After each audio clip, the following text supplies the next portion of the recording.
that is relatively small and easily absorbed by the IOU or whoever else is serving Polar. These existing requirements serve to meet the state's needs. In this proceeding, we'll also be examining what happens if it was a larger LSC or ESP that is failing and cannot easily be absorbed by the POLA, or that the market conditions are such that returning customers to the POLA requires the procurement of resources under such tight conditions that it would either create extremely high costs that are difficult for ratepayers to absorb, or that it, even worse, has an effect on the impact of reliability. And so we see these as the two major areas so that everyone can understand the relationship between our current policies and what additionally we need to consider. I'm now going to turn it over to Energy Division staff that work on the procurement compliance requirements. And so we will begin with Kelsey. I'm sorry, Christian Kanik. Sorry, I can't. Kiernan. Let me know if I've pronounced your name correctly. And he works on renewable portfolio standard.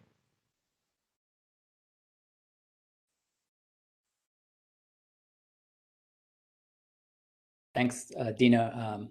Next slide, please. Great, thank you. Good morning, everyone.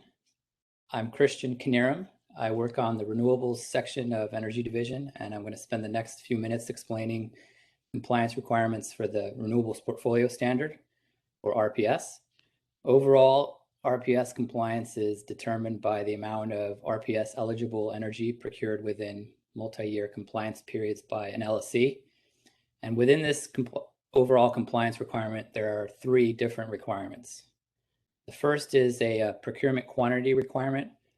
This is a set percentage of RPS eligible procurement required in a multi-year compliance period that's based on retail sales and measured in megawatt hours. This basically establishes how much RPS eligible generation in megawatt hours an LSC needs to fulfill its compliance requirement. Second, there's a long-term contracting requirement. Here, 65% of an LSC's procurement quantity requirement must be procured from contracts with terms of 10 years or more. And third, there's a portfolio balancing requirement. Compliance with RPS also creates other products known as renewable energy credits, and they correspond to the actual megawatt hours delivered. There are different types of renewable energy credits, which are classified into three different portfolio content categories. So the portfolio balancing requirement dictates that LSCs must balance their portfolios by procuring minimum and maximum quantities of each type of renewable energy credit or each type of portfolio content category product. So basically, this last requirement establishes a preference for one type of renewable energy credit over the other two types of renewable energy credits in an LSC's portfolio. Next slide, please.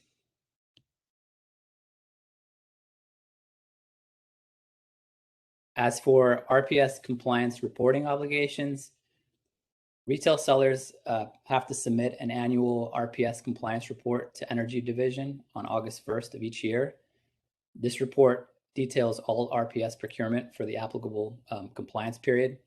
In addition, retail sellers have to file a final compliance report for the compliance period, which is due 30 days after the CEC issues an RPS procurement verification report for the applicable compliance period. So please note two things here. Number one, the CEC has to verify a retail seller's RPS procurement claims for each compliance period before Energy Division can issue a compliance determination. And number two, the CEC's verification report isn't tied to a set schedule, and it can be released a few years after the compliance period ends. Next slide, please.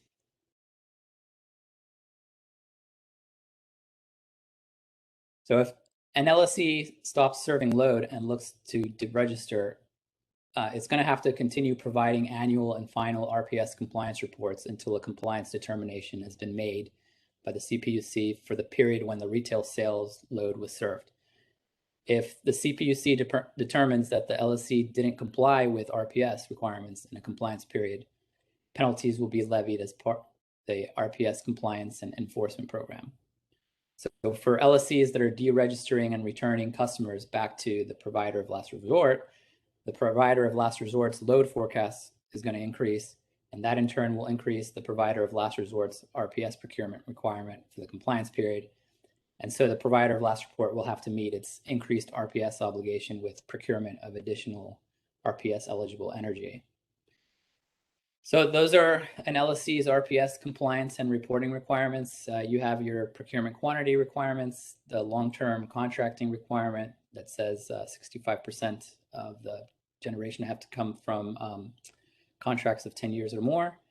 And you have your portfolio balancing requirements. And then there's the annual and final compliance reports that are required to be filed. And now I'll turn it over to the IRP team.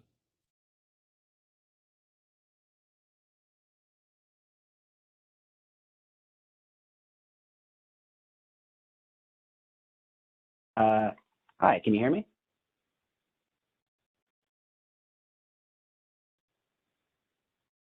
Yes, we can. Hello? Okay, great. All right, why don't we advance the slide?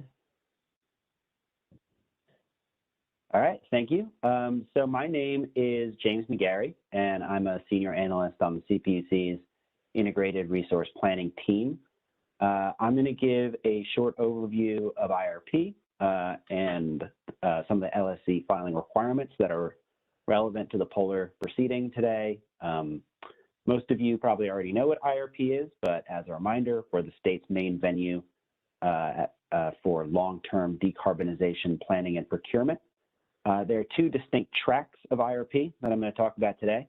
One is the planning track and the other is the procurement track. Both of these tracks are essential for effective state planning to ensure that our generation and transmission trajectory is in line with our climate goals, and to ensure that while we're decarbonizing, we're maintaining a high level of system reliability. So the planning track is one that I have up on the screen here, and it's where we instruct LSEs to file plans for how they intend to meet their share of the electric sector's greenhouse gas target, a target that we set through a mix of existing and new resources.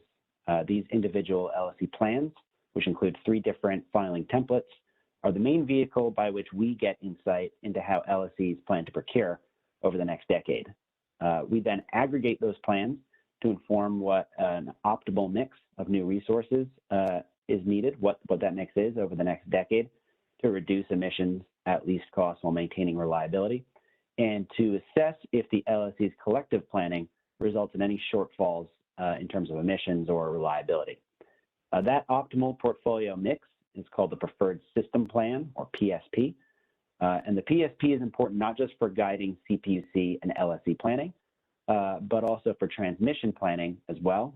We transmit the Preferred System portfolio to the CAISO as part of the transmission planning process, where they assess the portfolio and identify if it triggers any new transmission needs, which can lead to the CAISO approving the need for new transmission projects. So in the context of the provider of last resort, LSE failure and non-submittal of these plans causes a lot of complications on our end. As I mentioned, we aggregate all of the LSE plans to see how they are collectively planning for system needs. So the lack of any one plan or multiple plans increases the likelihood that those collective plans will fall short in terms of emissions or liability. And that means that the CPUC has to fill in those resources for planning purposes, which may not necessarily align with what LSEs plan to do. And if shortfalls in terms of emissions or liability are big enough, that could potentially trigger a procurement requirement for all LSEs. Which brings us to the next slide, the procurement track. So the procurement track, the Commission has issued 2 IRP procurement decisions so far over the last 2 years. The first was in November 2019, where we ordered 3,300 megawatts of net qualifying capacity. It's a procurement, so reliability-based procurement to come online by 2023. So we're sort of partway through implementation of that decision. This past June, we issued another decision in the midterm timeframe. We call it the midterm reliability decision that required 11,500 megawatts of net qualifying capacity to come online from 2023 to 2026. And there's a lot of sort of resource specific, technology specific requirements within that I have up here. So these 2 tracks of IRP, planning and procurement, are linked with one another. Information about contracted resources submitted by the LSE plans is used to develop the need determination for potential procurement. And then staff goes to great lengths to ensure that ordered procurement amounts are reflected in the planning track through the preferred system plan portfolio. LSE failure in any respect in the procurement track has a direct impact on system reliability and our ability to keep the lights on. And if we order GHG-based procurement, then it would have a direct impact on our climate goals. Both of the procurement decisions contained a provider of last resort-like mechanism called backstop procurement. Through backstop, if an LSE fails to meet their required procurement amounts, the incumbent IOU in that LSE service territory is then required to conduct procurement on behalf of the failing LSE. So this could be an LSE that's still operating, but just wasn't able to procure their required amounts. It could also potentially be triggered by an LSE that goes out of business. The second procurement decision, the MTR decision that we just passed, also contains a penalty mechanism that's in place for LSEs that fail to meet their required amounts. And that penalty is set at the level of the net cost of new entries, or CONE. So that covers the two tracks of IRP and the LSE requirements that I think are relevant to this proceeding.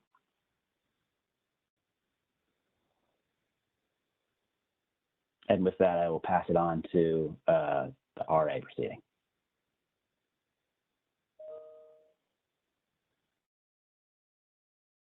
Can you guys hear me? Yes. Okay. Hi, everyone. My name is Kelsey Choing, and I'm an analyst on the Resource Adequacy and Procurement Oversight team here in Energy Division. And I'm just going to give a quick overview of the RA program and some recent changes that are being implemented in the coming years. Next slide, please.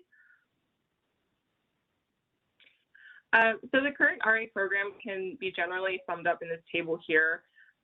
We have our 3 reliability requirements on the leftmost column, and those are our system, local, and flexible RA requirements.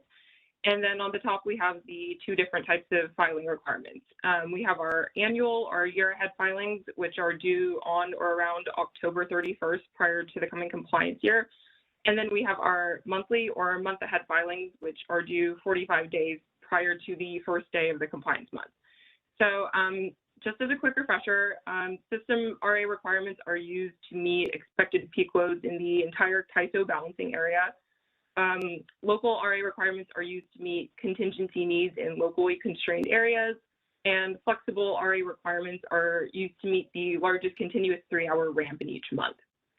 So the showings for these 3 different reliability requirements differ based on the type of filing. So I'll go ahead and start with the year-ahead filing. For the year-ahead filing, each LSE must demonstrate 90% of its system RA obligations for the summer months of May through September of the coming compliance year, and also 90% of its flexible RA obligations for all months of the coming compliance year. And then for the local RA obligations, these are a little different in that these are on a 3-year forward process. So the LSE has to demonstrate 100% of its local RA obligation for each month of years 1 through 2, and 50% of its local RA for each month of year 3. And this is going to change in the future, but I'm going to get to that later in the presentation. And then going to the month ahead filing, each LSE must demonstrate 100% of all of its obligations, system, local, and flex. Next slide, please. So here I just have a timeline that describes the year ahead and month ahead processes in more detail, just to give a better idea of how things move along before filing. So starting with the year ahead process, LSE's historical load data is due to us in March, and then in April and May, LSE's initial year ahead monthly load forecasts are due, and those are based on the monthly peaks. Then following those submissions, we work with the California Energy Commission to adjust those initial forecasts and send the initial RA allocations out to the LSEs in July. And then we just repeat the process to finalize the load forecast. So LSEs will submit their monthly peak load forecast again in August, and then again, we'll work with the CEC in September to make any final adjustments and send out the final allocation. And then, as I mentioned previously, the year-ahead compliance filing is due on or around October 31st. And then for the month-ahead process, as I mentioned previously, the filings are due 45 days before the first day of the compliance month. And then in that same filing, the forecast for the month after the compliance month that's currently being filed for is also due. And this is where the LSEs have the opportunity to make any adjustments for load migration.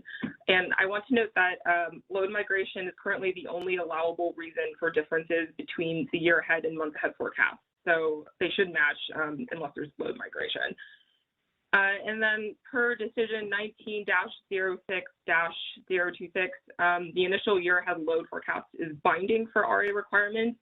And what this means is just that the LSE is responsible for all RA capacity implied by that initial load forecast. So the only way to get out of that RA obligation is to deregister completely. And per decision 18-06-030, LSEs must participate in all aspects of the year ahead RA process in order to serve load failure. Next slide, please.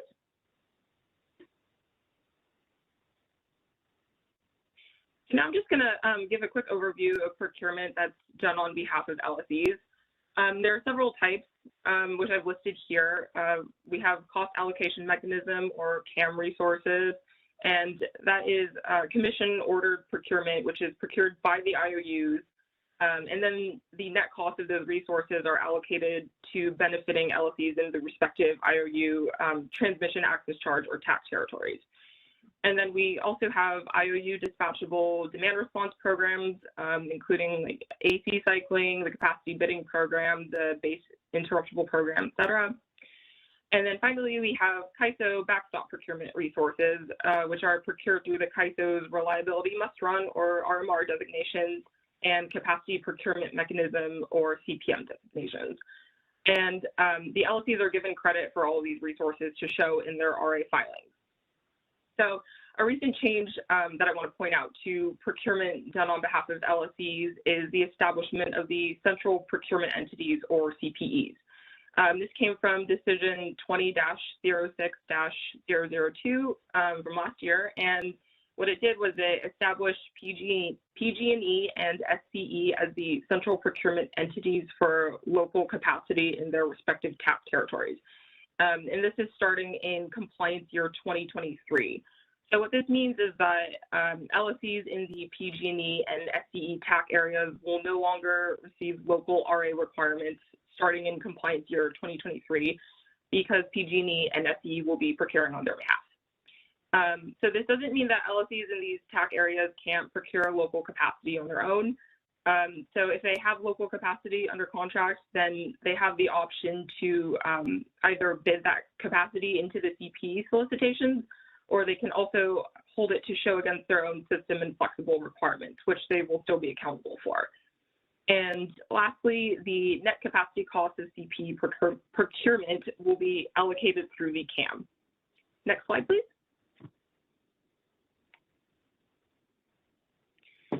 And then for my last slide here, I'm just going to go over the current RA penalty structure and some changes coming next year. So on the left here, I have the current structure, which dictates penalties for RA deficiencies depending on how quickly they're cured. So for deficiencies cured within 5 business days, the penalties are fixed amounts depending on what the amount of the deficiency is. So we have $5,000 for a deficiency of 10 megawatts or less, and $10,000 for a deficiency of greater than 10 megawatts. And these amounts apply to the first deficiency in a calendar year. So for any subsequent deficiencies in the year, the penalty that you see here will double. And these penalties apply to all types of RA obligations, so system, local, and flex. And then for deficiencies that are cured after 5 business days or not at all, the penalties are on a rate basis and also differ by the type of RA that's deficient. So for system deficiencies, penalties are $8.88 per kilowatt month for the summer months of May through October, and $4.44 per kilowatt month for all other months in the year. Then for local and flexible deficiencies, the rates are the same regardless of month at $4.25 per kilowatt month for local deficiencies and $3.33 per kilowatt month for flexible deficiencies. So on the right here, I have a recent update to the existing penalty structure that I just went over. And this applies on top of the existing penalty structure. So this is the escalating point system that was adopted in decision 21-06-029. And this applies to system RA deficiencies and will be effective starting in the 2022 compliance year. So under this system, LSEs will accrue 1 point for each RA deficiency in non-summer months and 2 points for each RA deficiency that occurs within the summer months of May through October. Points don't accrue if the deficiency is either A, less than 1% of the LSE system RA requirement, or B, is a year-ahead deficiency. And what these points do is they increase the applicable penalty amount depending on the accrual of penalty points. So if an LSE has accrued 0 to 5 points, then the system penalty amounts that you see on the left here apply. But then once you go above that for 6 to 11 points, the system penalty amounts on the left here double. And then finally for 11 points or more, more than 11 points, the system penalty amounts triple. And these points expire 24 months after the violation. But lastly, I just want to note here that providers of last resort will not accrue points for any deficiencies resulting from unexpected load returns for which a system RA waiver is granted. So that's all I have. I encourage everyone to review the 2022 RA filing guide for further details and all the stuff I just went over. And now I'll turn it back to David.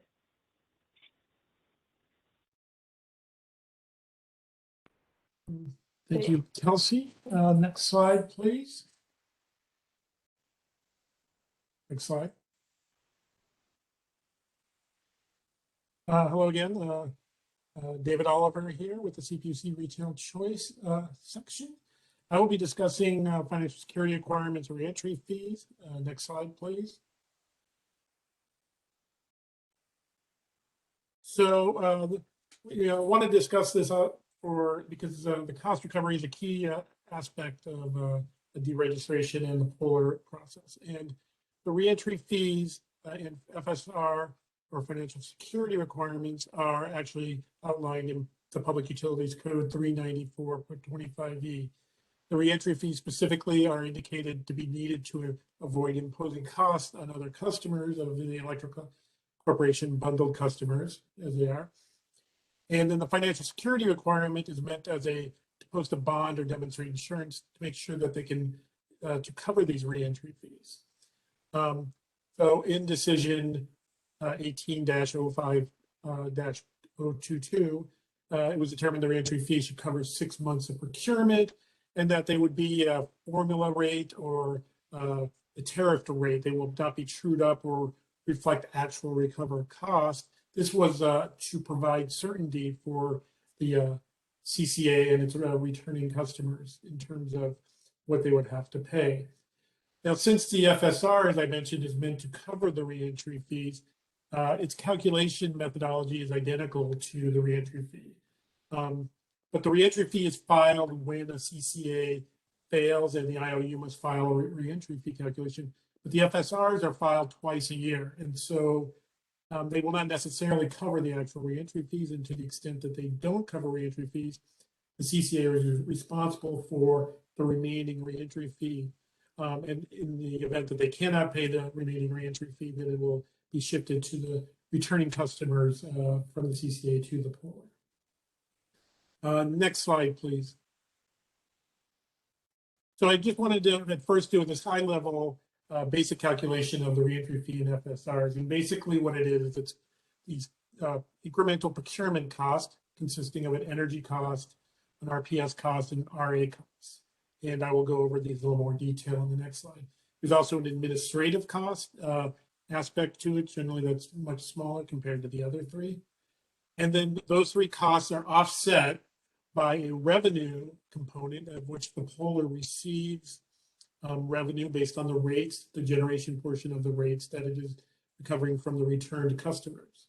So then the residual there would be the reentry fees of the FSR, what they still need to recover in order to make their bundled customers whole. The reentry fees cannot be less than zero, and if the FSR, the minimum for the FSR is $147,000. Next slide, please. So I wanted to go over the calculation of incremental procurement costs because this is the bulk of where the costs come in, and we have they were outlined in decision 1805-022 and then memorialized in the tariffs of the IOUs.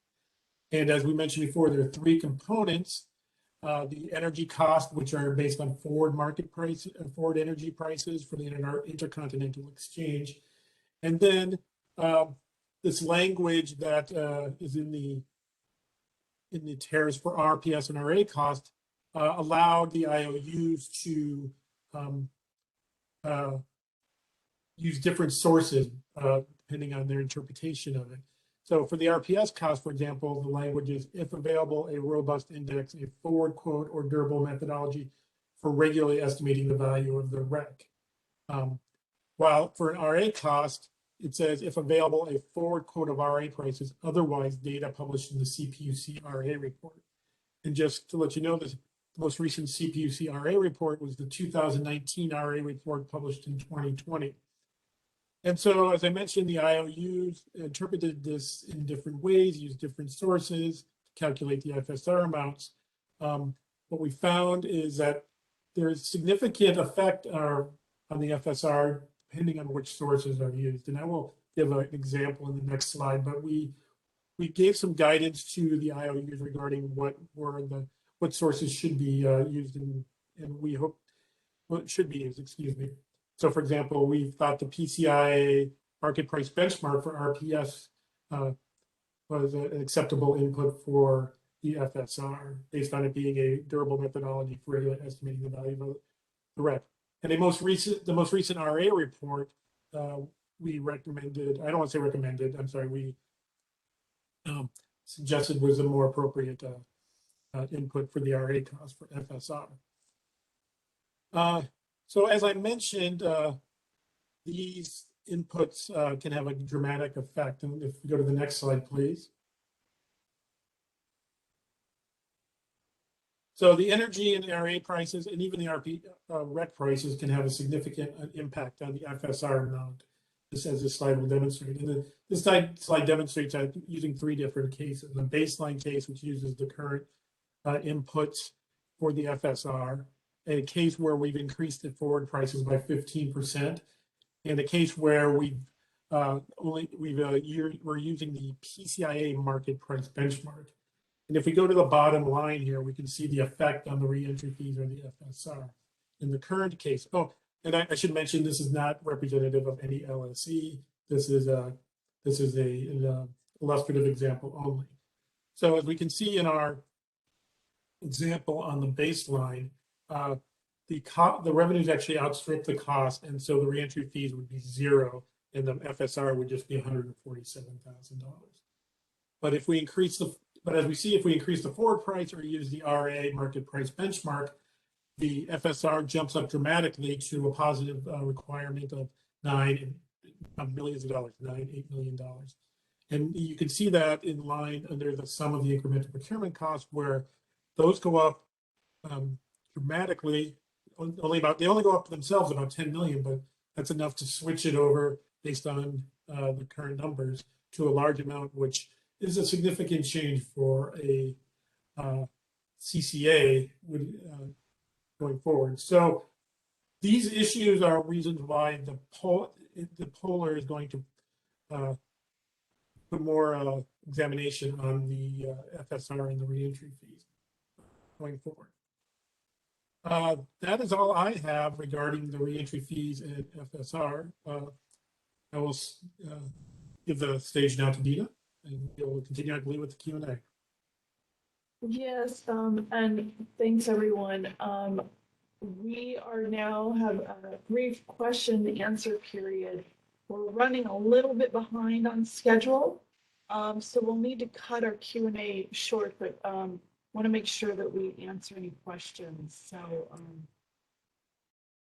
you can raise your hand using the raise hand button.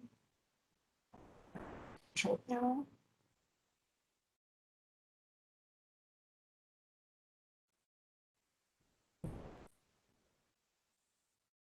You can also send us a question over the chat.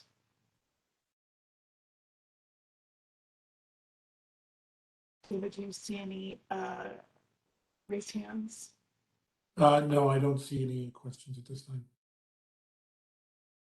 Just so people know, the raise hand is in the lower right corner with the attendees.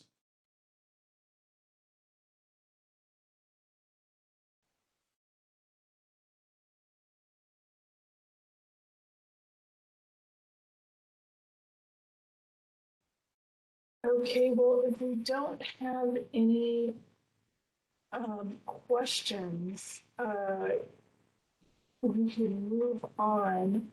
I don't know, maybe we need we should. We have a question in the chat now, or in the Q&A. I don't see a question in the chat. It's in the Q&A, which is a separate. The question is from Mike Callahan. What was the plus 15% on energy prices in the last slide? And so let's go back to that last slide if we can. So in this slide, basically I've increased, for the second case, I've increased the on-peak and off-peak prices. As you can see, they're $75 and $45.83 in the baseline case. Those for the second case calculation were increased 15%. So you can see now they are $86.25 and $52.71. And that was meant to determine or show that this increase in forward prices, this moderate increase in forward prices, still has quite an effect on the FSR.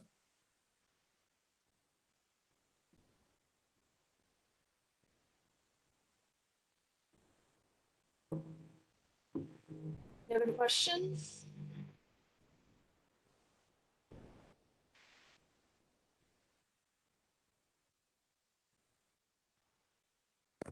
Mary Lynch has her hand up. Can you unmute her, David? Mary, you're unmuted.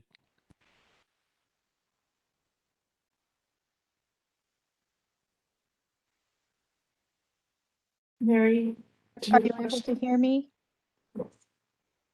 You can. Okay. My question is on that same chart. Where did the RPS cost come from? What is that calculation?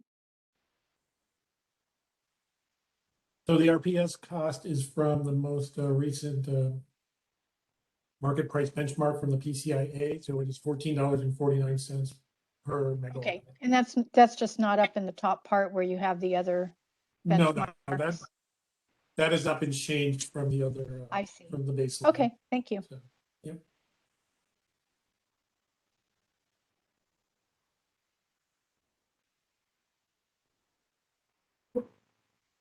We have another hand up. Hi, JSC, you are unmuted. Hi, this is Janet Combs. I had a question about a statement on Christian's slide, and I'm going to try to find it, where he states, if an LSC stops serving load and seeks to deregister, it must continue providing annual and final RPS compliance reports. I was just curious, does this apply in the case where an LSC has not started to serve load, but has compliance obligations, and then it seeks to deregister? This seems to suggest that it's only if an LSC has actually started to serve load. And I was curious, we've seen deregistrations where obligations accrue and then the deregistration occurs before load actually switches.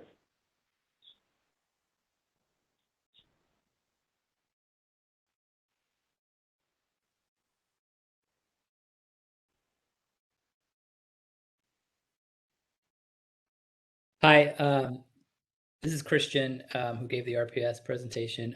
Let me get back to you on that one. I don't know the answer yet. I just started in this section. So let me ask around, but I'll get back to you right away.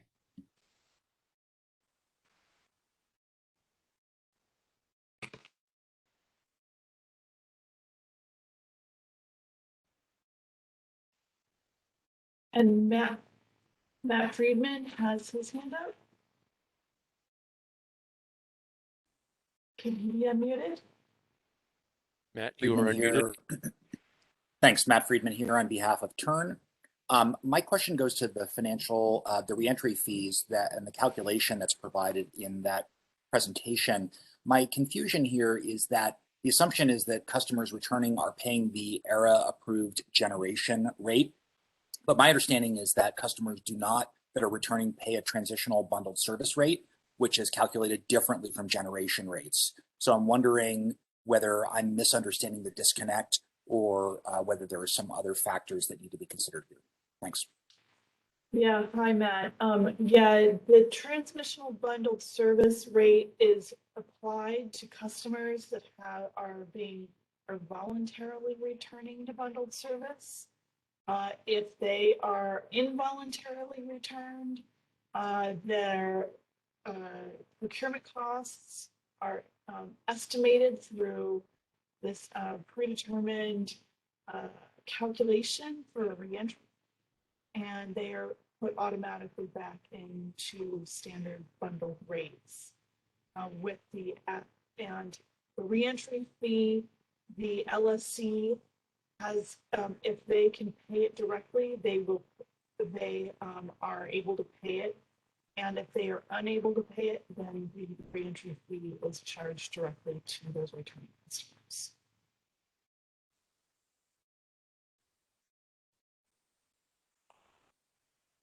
Great, that's very helpful. Thanks for the distinction between voluntary and involuntary return. I'm not sure if that was mentioned in the presentation, but that is definitely a relevant consideration and something that helps out a lot.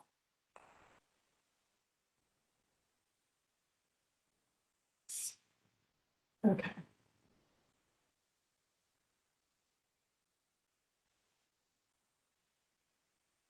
If we don't have any other questions, we can transition to the next panel.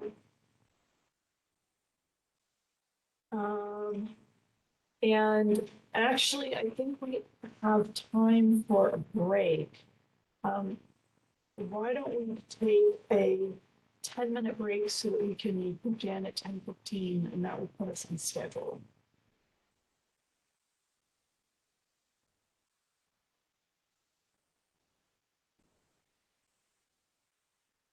Thanks, everybody.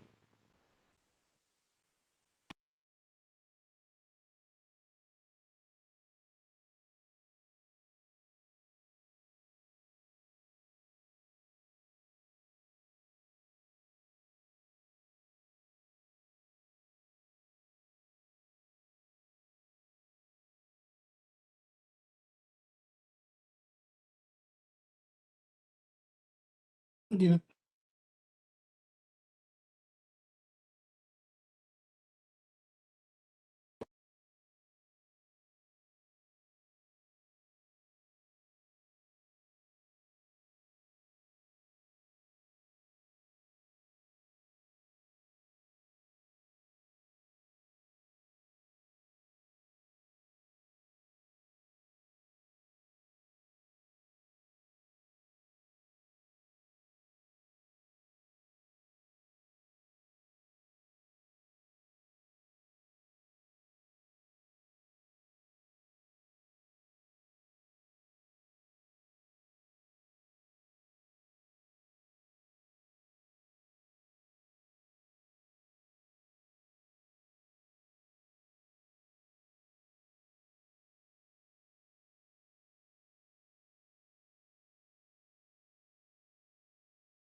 Welcome back, everybody.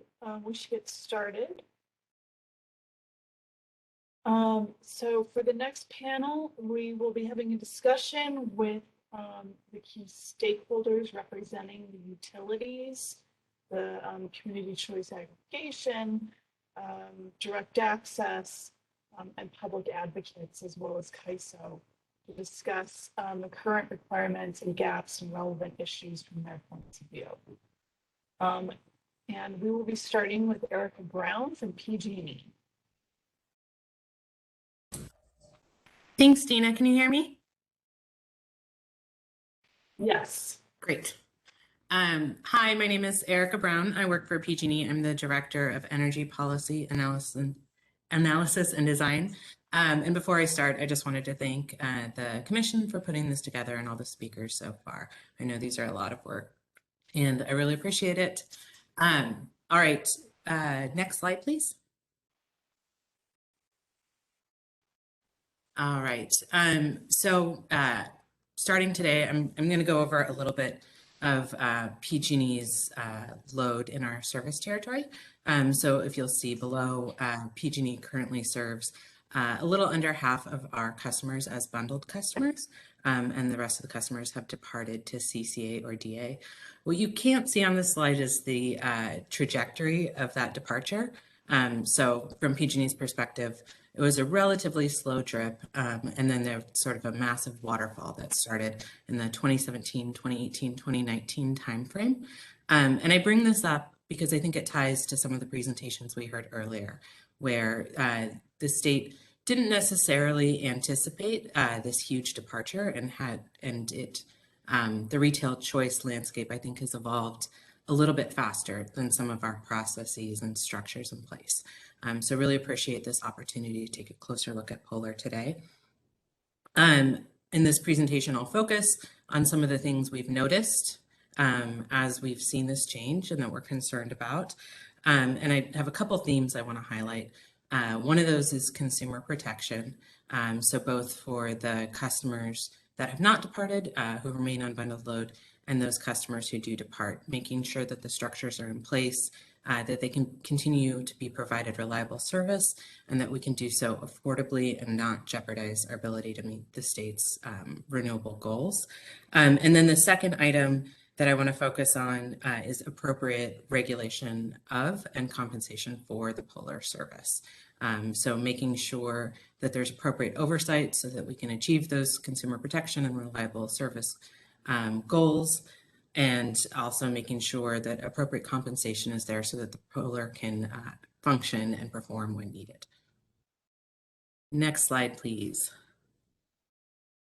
All right, so this slide shows an overview of PG&E's role as Polar. We've divided it into different phases. Oops, my slides have disappeared. The first phase is the pre-LSE formation. So this is the phase before, in this case, mostly it's CCA registration, since DA is capped. The next phase is LSE operations. And so this is when customers are being served by another provider. And then the next phase is Polar service. So this is in the event that PG&E needs to step up as Polar and provide service for customers that are returning.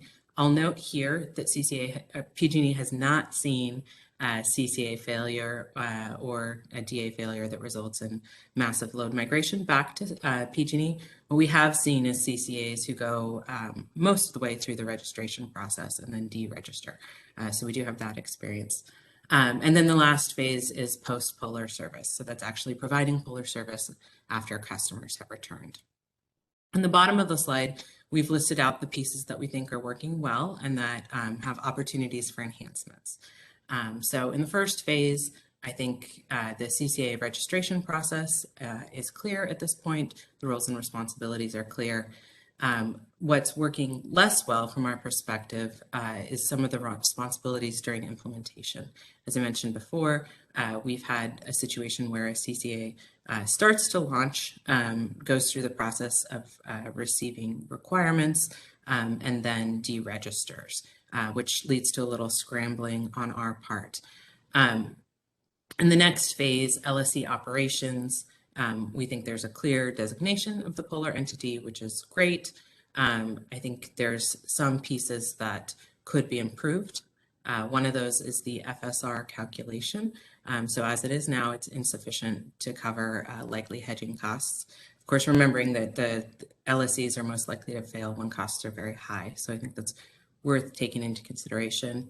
Another thing that we are concerned about is, as I mentioned on the first slide, PG&E now serves, I think, 40 to 45% of load in our territory, which is a lot different than when we serve 90% of load. This is something other speakers have pointed to, but it's a little bit more difficult to absorb return when we're serving less load. We have less staff, we have less resources in our portfolio, et cetera. And then the last item that we think could use some improvement is financial reporting strength testing. And what I mean by that is, as I understand it, the CCA that did recently fail with customers returning, there wasn't a lot of notice there.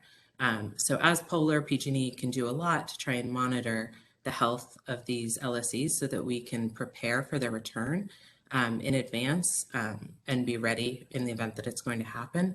But right now the information is fairly opaque and it's difficult for us to do that. And we think there's opportunities for that function to be better provided. In the next phase, Polar service, what's working well is there's universal Polar service for customers. We believe that's very important to keep the lights on. A couple things that we're concerned about is mass systemic failure. Again, pointing back to the fact that PG&E is now 40 to 45% of load in our territory.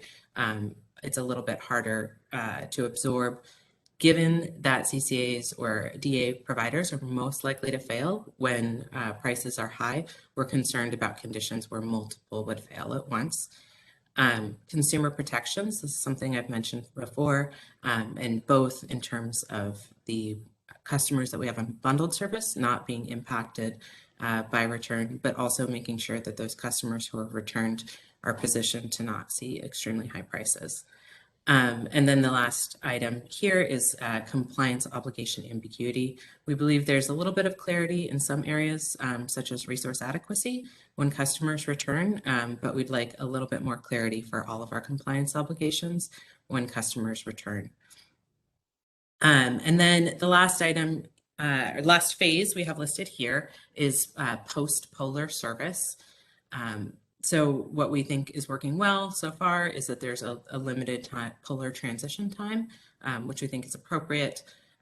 Where we do see some room for improvement is on comprehensive cost recovery. So making sure that cost allocation is fair and that any costs incurred by the polar are appropriately allocated. Next slide, please.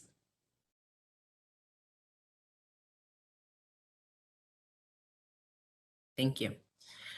So we've put together a few guiding principles that we think are important when looking at the polar role. The first of these is clear standards and level playing field. And what we mean by clear standards is the role of the polar, the role of LSEs, the role of the CPE should all be clearly defined. The requirements for transition of service should be very clear. And then in terms of level playing field, any entity that takes the role of the polar should have the same rules and cost recovery. So by same rules, we mean the same regulatory oversight, financial reporting requirements, et cetera. The second principle that we have here is broad and equitable cost allocation. I spoke to this a little bit earlier, but what we mean by that is both equitable cost allocation in terms of the costs, the incremental costs for returning customers should go to those customers. And also if there are any costs associated with providing the polar service, that those are appropriately allocated. So that would be if something was adopted, for example, like a front stop procurement, we would want the cost allocation to be appropriate there. The third principle we have on the page is enhanced consumer protections. This is something that I mentioned on the previous slide. We're looking for consumer protections for those customers who are not being returned. So this ties back again, of course, to cost allocation. Everything seems to tie to cost allocation. And then the second item is for those customers that are returning, that the structures are in place so that to the best we can mitigate any negative impact on those customers. The last principle is compliance flexibility. So again, the puller is operating under stressed conditions, and we want to make sure that the rules are set up so that the puller can succeed and focus on what it needs to focus on, which is providing reliable and affordable service to those customers. And that is the end of my presentation.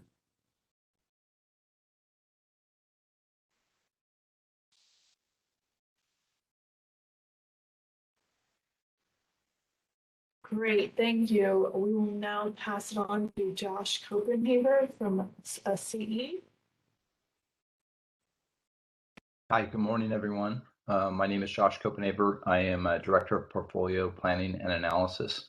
I work within SCE's energy procurement team, and thank the Commission for the opportunity to present here and discuss what is ultimately a very important function for the market. So with that, David, can you go to the next slide? So I wanted to start our observations basically with a down, level set of what the current framework is for customers returning back to IOU procurement service. And in part because I think it's important that we understand the principles that are in the current framework, because I think they're important principles as we think about making modifications to, for example, the financial security requirement, et cetera. David, can you go to the previous slide, please? Thank you. So if a customer elects to return back to the IOU, they're required essentially to provide 6 months advance notice. If they do not, they first go on to transitional bundled service and then return to bundled service after the appropriate time has passed. If they do provide that 6-month advance notice, they return to IOU bundled service. And the intent of this framework is essentially to prevent cost shift, allow for appropriate planning of that load from both the LSE as well as the IOU's perspective. However, the framework's a little bit different in the event of a mass involuntary return, where an LSE deregisters or effectively sends the customers back to SCE. In this case, customers immediately return to bundled service. In addition, we may seek to charge a re-entry fee to the extent that we're unable to recover that re-entry fee from the LSE that's deregistering. So, probably wrongly here say failed LSE. I think what we're really talking about is LSEs that are deregistering or electing to send their customers back to the IOU. A couple of things: the FSR, financial security requirement, and the reentry fee are tariff-based formulaic approach. I think David covered this in an earlier presentation, but the intent is kind of a snapshot, point in time, capture the cost of serving that customer at the time that they are returning. So why is the framework designed this way? And the first point that I think is really important is it's intended to protect customers from open market exposure. So while the reentry fee does seek to recover the cost to serve, it protects those customers from volatility of the open market. And so it does that by bringing them immediately onto bundled service, and those customers immediately benefit from the IOU's existing portfolio, which helps mitigate exposure to market volatility. Two, the reentry fee is really intended to prevent cost shift, or intended to protect bundled service customers from bearing the cost of a LSE failure. And I think it's, IOUs like to point out no cost shift, and that's against state statute, but I think it's very common sense, particularly as IOUs represent a smaller share of load within the state, that the bundled service customers can't be the shock absorber for the system. So we need to put systems in place that protect all customers, really. And then finally, financial security requirement. it's really intended to protect LSE customers so that in the event that you do have this return of customers or LSE failure, that it's the LSE that bears cost responsibility for those costs to serve those customers. So David, can you go to the next slide?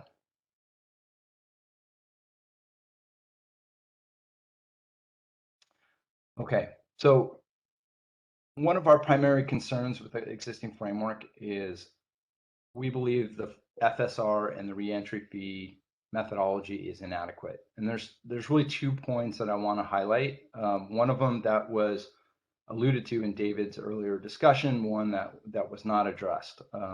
First, the FSR and the reentry fee need to reflect the current cost to serve customers. And David had illustrated currently the FSR methodology points to the Energy Division RA report, the most recent of which points to 2019 RA prices. And I think most market participants know, the price of RA has more than doubled in the last couple of years. And so we have a financial security requirement that is substantially underestimating the cost to serve customers. In this case, I think that there's within the existing framework, there's a relatively easy fix, which would be, update to the PCIA benchmark, which publishes annually and reflects current market transactions. There might be other methods of doing this, but we think the principle is very important. The FSR should reflect, the current cost to serve customers.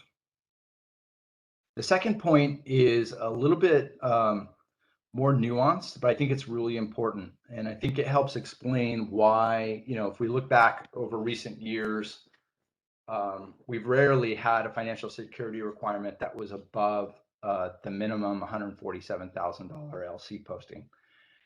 And the reason is the FSR and the reentry fee do not consider the PCIA and how it's impacting bundled service generation rates, as well as what the customer is paying as a departed customer. So departed customers, like for example, in SCE's territory, a late vintage customer might be paying approximately 2 cents in PCIA.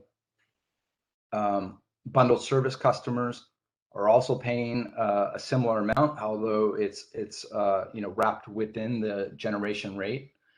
And so when that customer comes back to bundled service, not only do they stop paying the PCIA, but more PCIA costs are being covered by bundled service in general.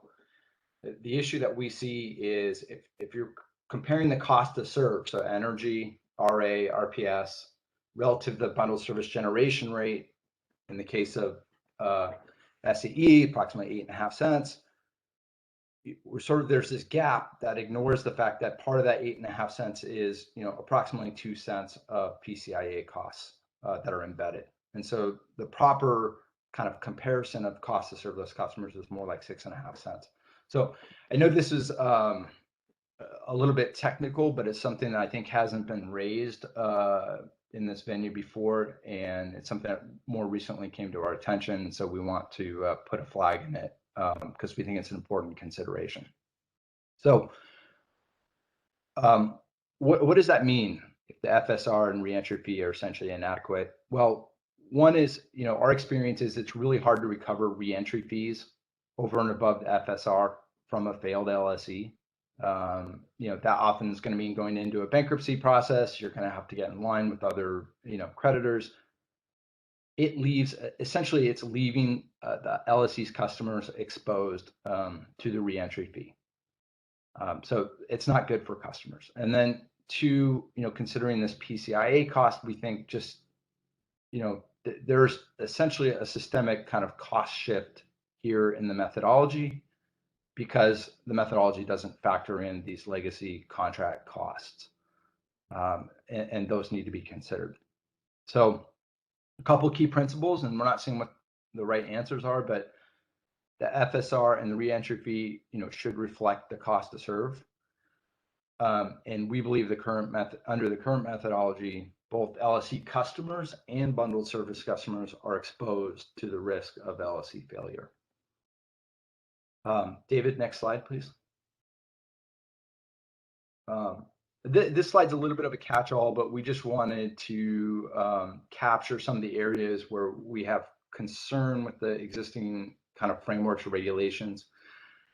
The last one regarding CAISO considerations, I think is important. So I want to make sure we get there. But on resource adequacy, there's already a polar waiver, which we think is good. I think where we've had the most difficulty is around what is the transition or timing of transition of obligations coming back to polar service. LSCs have engaged SCE in deregistration or deferring their launch of service. This has typically happened, I think, ahead of the LSC engaging with the commission. The process for deregistration hasn't been that clear. I think Dina alluded to that. I think having like a really clear framework for how this happens is important. And also, you know, we run into situations where, you know, right now we're working with the city of Baldwin Park on, you know, orderly transition of their customers back to bundled service. You know, we run into conflicts between, for example, year ahead RA showings and bringing those customers back on, you know, and in the RA program, rightly, we're trying to have, you know, a binding obligation. I think where you have conflicts is, you know, fines and penalties versus reentry fees and things of that nature, and just making sure that there's a process that we're having these discussions and doing this in a manner that makes sense for customers. RPS, I'll just note there's no waiver today for Polar. This hasn't been a significant issue given the size of, you know, events that have occurred to date, but with IOU serving much lower percentage of load and with RPS percentages going up significantly in future years, I think that this could be problematic. You know, so if the IOU is only serving 25% of load and is not planning for a significant, you know, return that could be, you know, as large as the IOU or even larger than their bundled service, I think that that could cause a deficiency that could, you know, effectively last many years. So I think that needs to be thought through.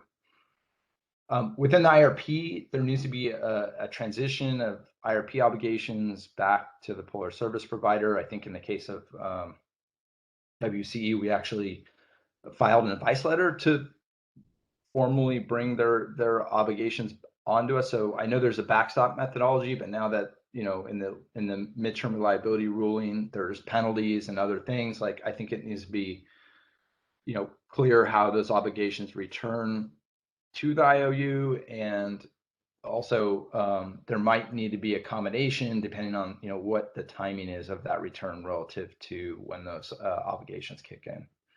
And then finally on CAISO, the point I'd like to make is that there's a gray area between an LSE experiencing a liquidity event, potentially filing for bankruptcy, and a trigger that actually would bring customers back to the IOU.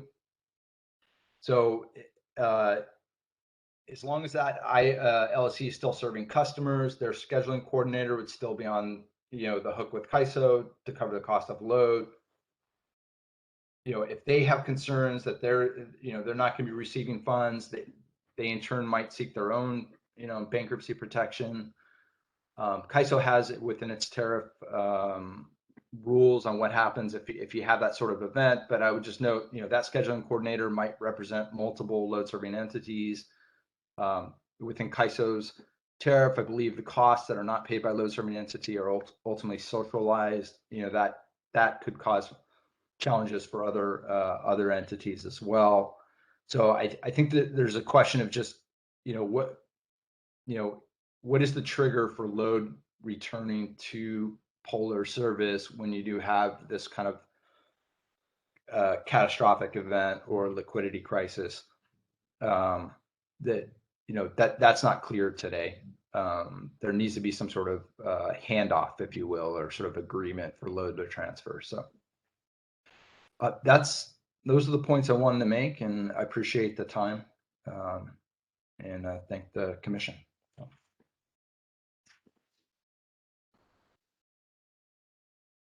Thank you, Josh. And our next speaker will be Priam Codius from SDG.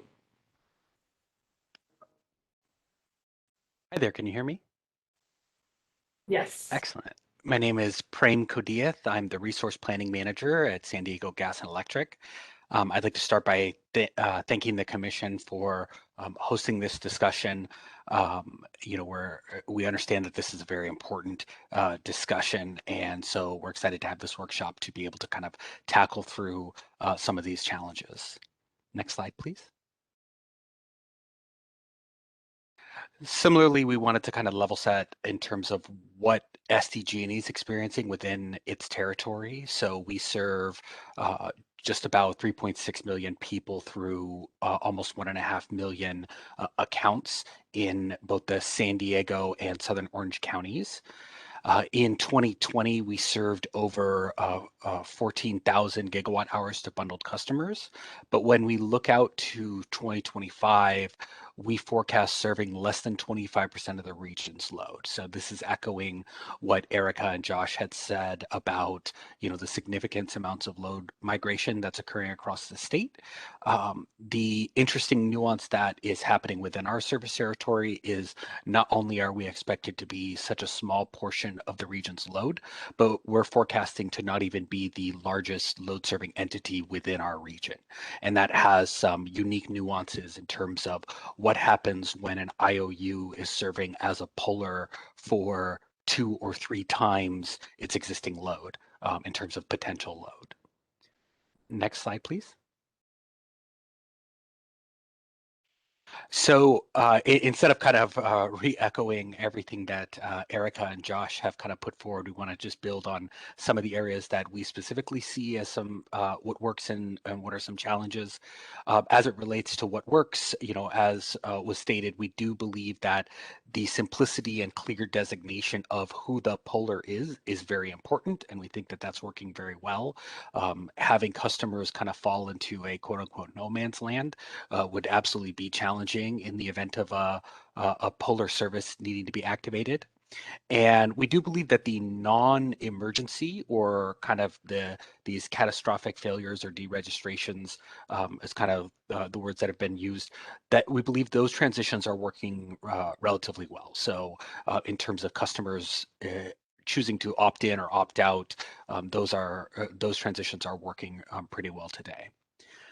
In terms of what we believe needs improvement, and again, I think this is a lot of what's already been echoed today, is really defining that puller role and the requirements of the puller in these emergency or, catastrophic deregistration conditions, really making sure we kind of get into the specifics of what does that look like, what requirements are and are not there for that puller. We believe, again, what has been stated, making sure that that pathway of cost recovery, what costs are included, how is that taking place, what does that process look like is very important to make sure that that gets kind of clearly stated and determined as a result of this proceeding. And finally, we believe that the risks associated with an entity serving as a puller, especially when that entity is serving as a puller when they are the minority LSC, needs to be appropriately evaluated. And I'll speak more about that in kind of the next slide. Next slide, please. So these are kind of the high-level guiding principles that we believe are very important to frame this evaluation and discussion around what is the puller. And the first one I think we've been talking about already, and that is the key questions around this is really in an emergency only. What happens if there's a mass migration event? We're talking about a CCA needing to deregister, probably due to insolvency or some other catastrophic event. That designation and that framing, I think, is very important to ensuring that this discussion remains fruitful to specifics. There are a lot of other kind of moving pieces that can get more confusing when we start to incorporate some of the opt-in, opt-out, and some of those requirements. We believe that thinking about this in an emergency-only perspective will really help ensure that we kind of cut to the heart of making sure that the lights stay on for these customers. Secondly, we believe that this polar service is really a temporary state, that it's really a question of, okay, a catastrophic event has occurred. Now the polar service needs to be activated for a customer to transition and make sure that those lights stay on, power is still being provided to those customers before they transition to a longer term quote unquote LSC service. Now that may take place, all within the same entity, but that service I think is important to ensure that the right requirements are being looked at in that short-term service. Additionally, we believe that whoever is acting as that polar, should not be mandated or required to undertake front stop procurement in order to serve in that quote unquote short-term state. Our third kind of guiding principle is that these risks and costs should be appropriately evaluated. Again, I'm echoing what both Erica and Josh have said, which is, the costs around this need to be appropriately understood and designated of how that's going to be recovered. And as I stated earlier, the risks associated with an entity acting as the polar service provider relative to how much load that entity is serving definitely needs to be evaluated. And when an entity that's acting as the polar is serving such a small percent of load compared to what they are acting as the polar service provider, those risks may have a slight difference than what we would have considered in the past when an IOU is kind of the majority service provider. And so we just want to make sure that those risks are being appropriately and reasonably evaluated as we're looking through what is the role of the polar. And finally, thank you, David and Dina, for designating these kind of phase 1, phase 2. I think it helps us kind of remain within the right lanes. But we do think that it is important that this phase 1 doesn't necessarily prejudge what phase 2 is going to evaluate, in the sense of what happens if the IOU does not necessarily remain as the polar. So as we're talking about this phase 1 with the IOUs being the polar, let's make sure that we aren't overly prejudging what that phase 2 looks like. And that's actually all that I have for SDG&E. Thank you. Our next speaker will be Eric Blow from CalCCA.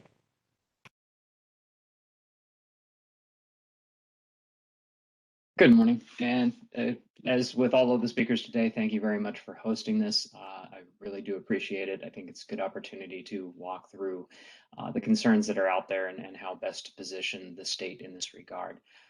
If we can go ahead and move on to this next page, please.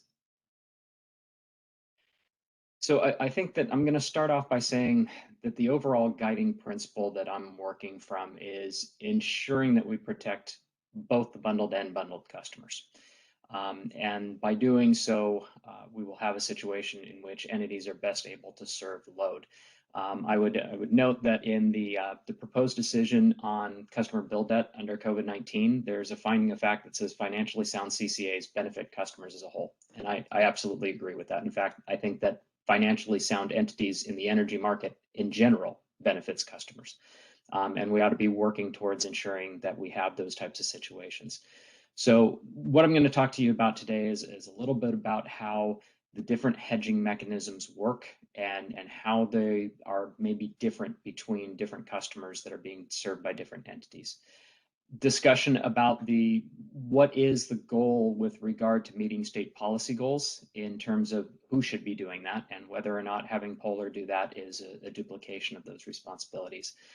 I'll talk a little bit about the processes for deregistration and registration and how that may inhibit the ability for another CCA to take on customer load that, if it could potentially eliminate the need for a reliance on a Polar in certain circumstances.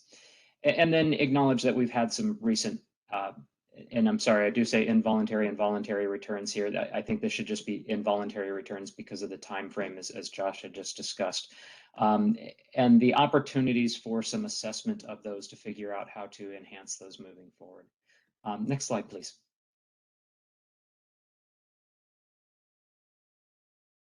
Thank you. So sorry to go back to very basics here, but hedging has some explicit cost to customers, right? When you buy a hedge, it's an insurance policy, and we all know that insurance policies cost money. So as you look at this, I've given you kind of the three basic concepts of how we generally hedge energy risk within electricity markets: call option contracts, fixed price energy contracts, and tolling agreements. The call options come with a premium, right? It's the ability to strike at a certain price. And for the ability to strike at that price, you're going to pay a dollar amount to have the right to do so, whether you ever strike that option or not. Under fixed price energy contracts, you're generally going to pay above the expected market energy prices, but it's to limit volatility. You know that you can buy it at that price, you're going to get it at that price. Sometimes that price is going to be higher than the market, but sometimes it's going to be lower. And now I've got a fixed price that I've got for my customers. We've also got the tolling arrangements, which are really an assumption of market revenue risks. Basically, you get the resource, you're able to dispatch it you're able to bid it into the ISO's market for dispatch as you see fit. You get the revenues from it out of the energy market, et cetera. So it's really the buyer taking on the risk of whether or not that resource is going to be economic, but it does give you that kind of a fixed price for that resource, or at least the ability to bid it on your own.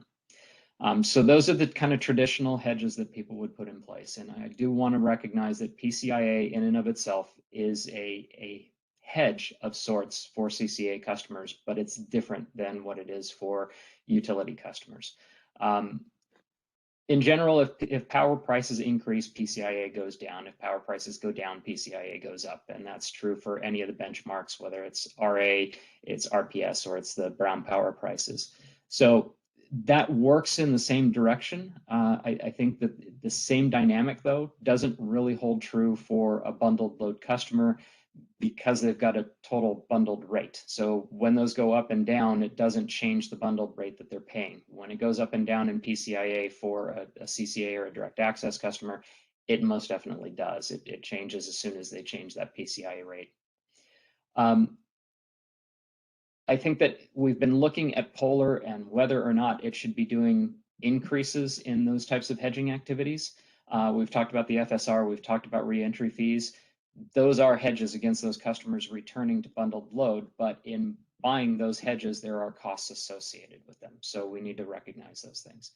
If we can move on to the next page, I've got kind of a comparison of everything that we've talked about here. So next page, please. Thank you. So comparing between the entities who are doing these types of procurement activities, I've put up here some columns to show you what exactly they're doing and what the cost of doing those are. So traditional market price hedges, I think everybody is doing them. I will say that I don't think, short of the movie The Producers, that anybody goes into business with the intention of failing. So when you go into business, you are looking at trying to serve your customers as well as you can. And so everybody is going to undertake hedges to take care of the market price risks. That's going to happen in CCAs, it's going to happen in IOUs, and it's going to be the premiums that were discussed on the prior page. The PCIA, again, it's a hedge to both entities. The scope includes energy, capacity, and RPS, but you'll notice that those check marks are different. And this is in recognition of what I said on the prior page, that the impact of that hedge is different depending upon which entity you are. The financial security requirement is a hedge that the CCA customers are paying for the possibility of return. It's not on the IOU customers, so there is most definitely a difference there. The scope of that cost really is the financing and the liquidity. So if I've got to post a bond, I've got financing costs associated with that bond, and I've now tied up capital in something that I could have invested in something else to serve my customers better. And then the final one on here is the Polar backstop, which you'll notice is TBD in those two columns because we don't yet know. But so far, the discussion in this proceeding has been the potential for the provider of last resort to procure energy, capacity, and RPS. And so once again, depending upon how those costs fall, and I think from cost causation arguments, you will probably hear people argue that it should fall only on the CCA customers and not on the IOU customers, then we're going to have a significant imbalance in the hedging activity that goes on. So we do have to recognize that when you place these type of financial requirements on CCA customers, we do have a level playing field issue. And I do agree with PG&E's statement that part of this process should be a level playing field. And so we do need to look at these risks of return, and we need to look at how we're hedging those risks of return in a holistic basis rather than just looking at the polar and the FSR alone. So if we can move on, excuse me, move on to the next page, please. All right, so as I mentioned, if we have a polar who is trying to meet state policy goals, we're going to have a duplication in LSE roles. So I think we should have a discussion within this proceeding to confirm who it is that is responsible for meeting those policy goals. And I think so far the general consensus has been it's the LSEs. They're responsible for reliability, they're responsible for GHG, they're responsible for the energy cost to their customers. And so if we have that as our basis, then we need to understand that by having the polar do that again for the risk of a return of a customer, we're going to be duplicating those efforts. And I'm very concerned about this, particularly in a time where we're seeing capacity as constrained as it is right now, because we're going to send another entity out into the market to procure limited capacity, which will have the effect of driving up prices. And it could even lead to the default of an LSE, because they'll be competing with somebody else to buy that. And it's possible that an LSE will be unable to buy it while the polar did indeed get it. The LSE will then face penalties that, as you saw earlier, can run double and triple the current prices, which is a significant cost, and may just force those entities into a situation of returning load. And that's not in the best interest of those customers. So we need to make sure that the way that we develop this, we don't introduce competition into a market that is unnecessary for serving those customers and driving up costs and driving up the scarcity problems that we're seeing in the capacity markets. So again, I think this really comes down to, if we have viable LSEs who are meeting their needs and meeting the reliability and the policy goals, then the polar will have to perform a significantly smaller role. And in my view, that's what we should be trying to accomplish, is that the polar should be a very infrequently used element. And if we can move to the next slide, please.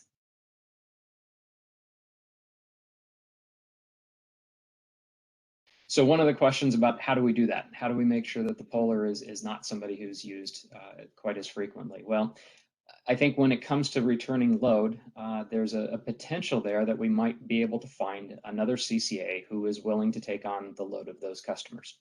And so there could be a transition from one CCA to another. However, right now, the registration process from Resolution 4907, sorry, E4907, it has a minimum of a 1-year time frame to do that, with submitting load forecasts and providing information and making that happen. And as we've seen from the 2 cases that we've had so far with Western and with Baldwin Park, the time frame for the returning of that load has been less than that 1-year requirement. So we might want to look at that process to figure out, is there a special set of rules for customers who have already gone CCA? Given that that's not in the load forecast of the of the IOUs any longer, moving them over to a different CCA, does it really have an impact on the ability of the IOUs to forecast their own load? And maybe it doesn't. So I think we ought to be looking at those types of things. And then looking at the expansion process, I think we need to look at the definitions of that expansion process, because we do have processes for CCAs to take on incremental load. So these two go hand in hand. I've got a CCA that is losing load and another one that exists that is expanding to take on that load. And I think if we look at those rules together, we'll be able to come to some form of a conclusion that allows those customers to be served by another CCA without the need of going polar, without the costs incurred from going to a polar, without the reentry fees, without the FSR, without that money changing hand, and those customers just being served simply by another entity with really no gap in their service and all of the state policy goals as well as reliability addressed. So if we can move to the next slide, please. So we have had, and I mentioned them, we have had a couple of returns already, and it has been Western and Baldwin Park. I think we're learning from those things, and I think it's important to learn from those things. And it's not just the CPUC, the IOUs that are learning from this. CalCCA and its members are also learning from it. And we are evaluating what measures could be deployed and how can we reduce the likelihood of those types of returns in the future. So we have been doing our due diligence in this area. We have been looking at the mechanisms. We have been looking at kind of best practices in these types of areas to make sure that all of the CCAs are looking at those opportunities to ensure that their customers are well taken care of. And I think that's my last slide, but I'm not absolutely positive. Is that the last one for me? Yeah, it is. So that's just my contact information. I'm sorry I didn't start off by introducing myself. I am Eric Little, the Director of Regulatory Affairs for Cal CCA. And if you do have any questions, do feel free to contact me. Thank you very much. Thank you, Eric. Next we have Scott Olson representing Direct Access. Hello, everyone. This is Scott Olson. I am the Director of Regulatory Affairs for NRG in the Western United States. Scott, is there any way you could adjust your sound? We can barely hear you. Not hear me?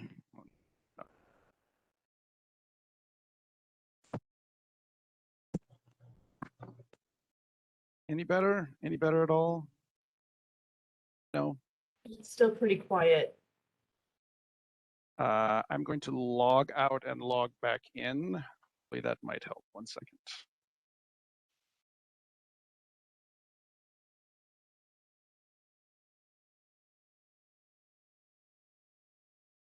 While Scott Olson is logging back in, maybe we should jump to Mike Campbell, and then we can come back to Aaron. Okay, that's fine. I'm happy to do that. And to make life easy, I also don't have any slides, so you don't have to try to figure that out. Although look at you, you already got it there. Thanks for the invitation. My name's Mike Campbell, Program Manager for Electricity Pricing and Customer Programs in the Public Advocate's Office. Just to start out, I really appreciated Senator Hertzberg's opening remarks and his comments about the energy crisis really, and its aftermath really hit home. In fact, I was in the energy division during that, working often 7 days a week during that crisis, and then later as a commissioner's advisor, dealing with establishing policies, some of which we talked about here earlier, necessary to try to avoid a similar disaster. And prior to my current role, I was the director of San Francisco's CCA, the Clean Power SF. So one of the other things the senator emphasized is that the key is really keeping the lights on. And also I really appreciated the Energy Division staff's discussions of the various policies and things there. All those things to make sure we're hitting our RPS, to make sure the lights are on, those all basically require insurance of various forms so that we are able to achieve those. And so it comes down to what are the financial and operational risks that we want to be able to take, what we're willing to bear, what steps should be taken to insure against those risks, and ultimately what we're talking about here is who's going to ultimately bear the final financial responsibility for addressing those risks and those policy decisions. So what I want to talk about related to that really is what does it mean to be a poller or the provider of last resort, and what are its requirements? What are its fundamental obligations? And one of the key ones is that, as is in the name, it's the last resort. And so it has an obligation to serve everyone in their territory. It's in a situation where there's nobody else there to step forward and serve the energy needs of that customer. And for that reason, Cal Advocates sees that as that really requires clear regulation by the commission, and the statute gives the commission that authority through Public Utility Codes, Chapter 387, 387 sub J, which authorizes the commission to supervise and regulate each provider of last resort as a public utility, as well as 387C and 387D. So really what that leads to is that the providers of last resort must serve everyone, and they must be regulated in the just and reasonable standard. And so out of that, I wanted to talk about three important issues that I see that raises. One has to do with cost shift. The other one has to do with the terms of service, which, and especially I want to talk a little bit about disconnections associated with that. And then the other has to do with reliability procurement. And these all are fundamentally what we've been talking about so far this morning and what was ultimately in the Energy Division staff's presentations. So we want to try to prevent cost shifts to the extent we can. And if we can't prevent them, we want to minimize them. So the first step is, how do we make sure there's an adequate financial security requirement? We see that as something that is essential to preventing and minimizing cost shifts. One of the next piece I want to talk about has to do with the terms of service. So as the incumbent utility right now, they're the puller, and so they have the obligation to serve the energy needs as well as the delivery. And fundamental to that is they control the meter. And so and as we all know, the utilities are very closely regulated in terms of under what circumstances they can disconnect customers for very good reasons. And so there is no disconnect between what if they're not paying their energy bill for the energy electrons versus the delivery service. They're only going to get cut off in one situation.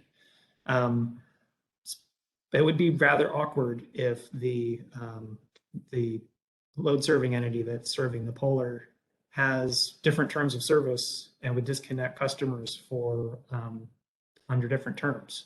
Because if the meter remains open, or rather closed, so that the electrons continue to flow, those electrons are continuing to flow. But now supposedly there's nobody buying that energy. So fundamentally, we think that those really need to be put together. One other thing occurring right now, we're seeing in terms of disconnections and its regulation and the important role of the commission in that is, the commission with COVID-19 has very appropriately determined that there should be a disconnection moratorium for a lot of good public health, public policy, variety of reasons. And that has led to an estimate of over $1 billion in residential arrearages.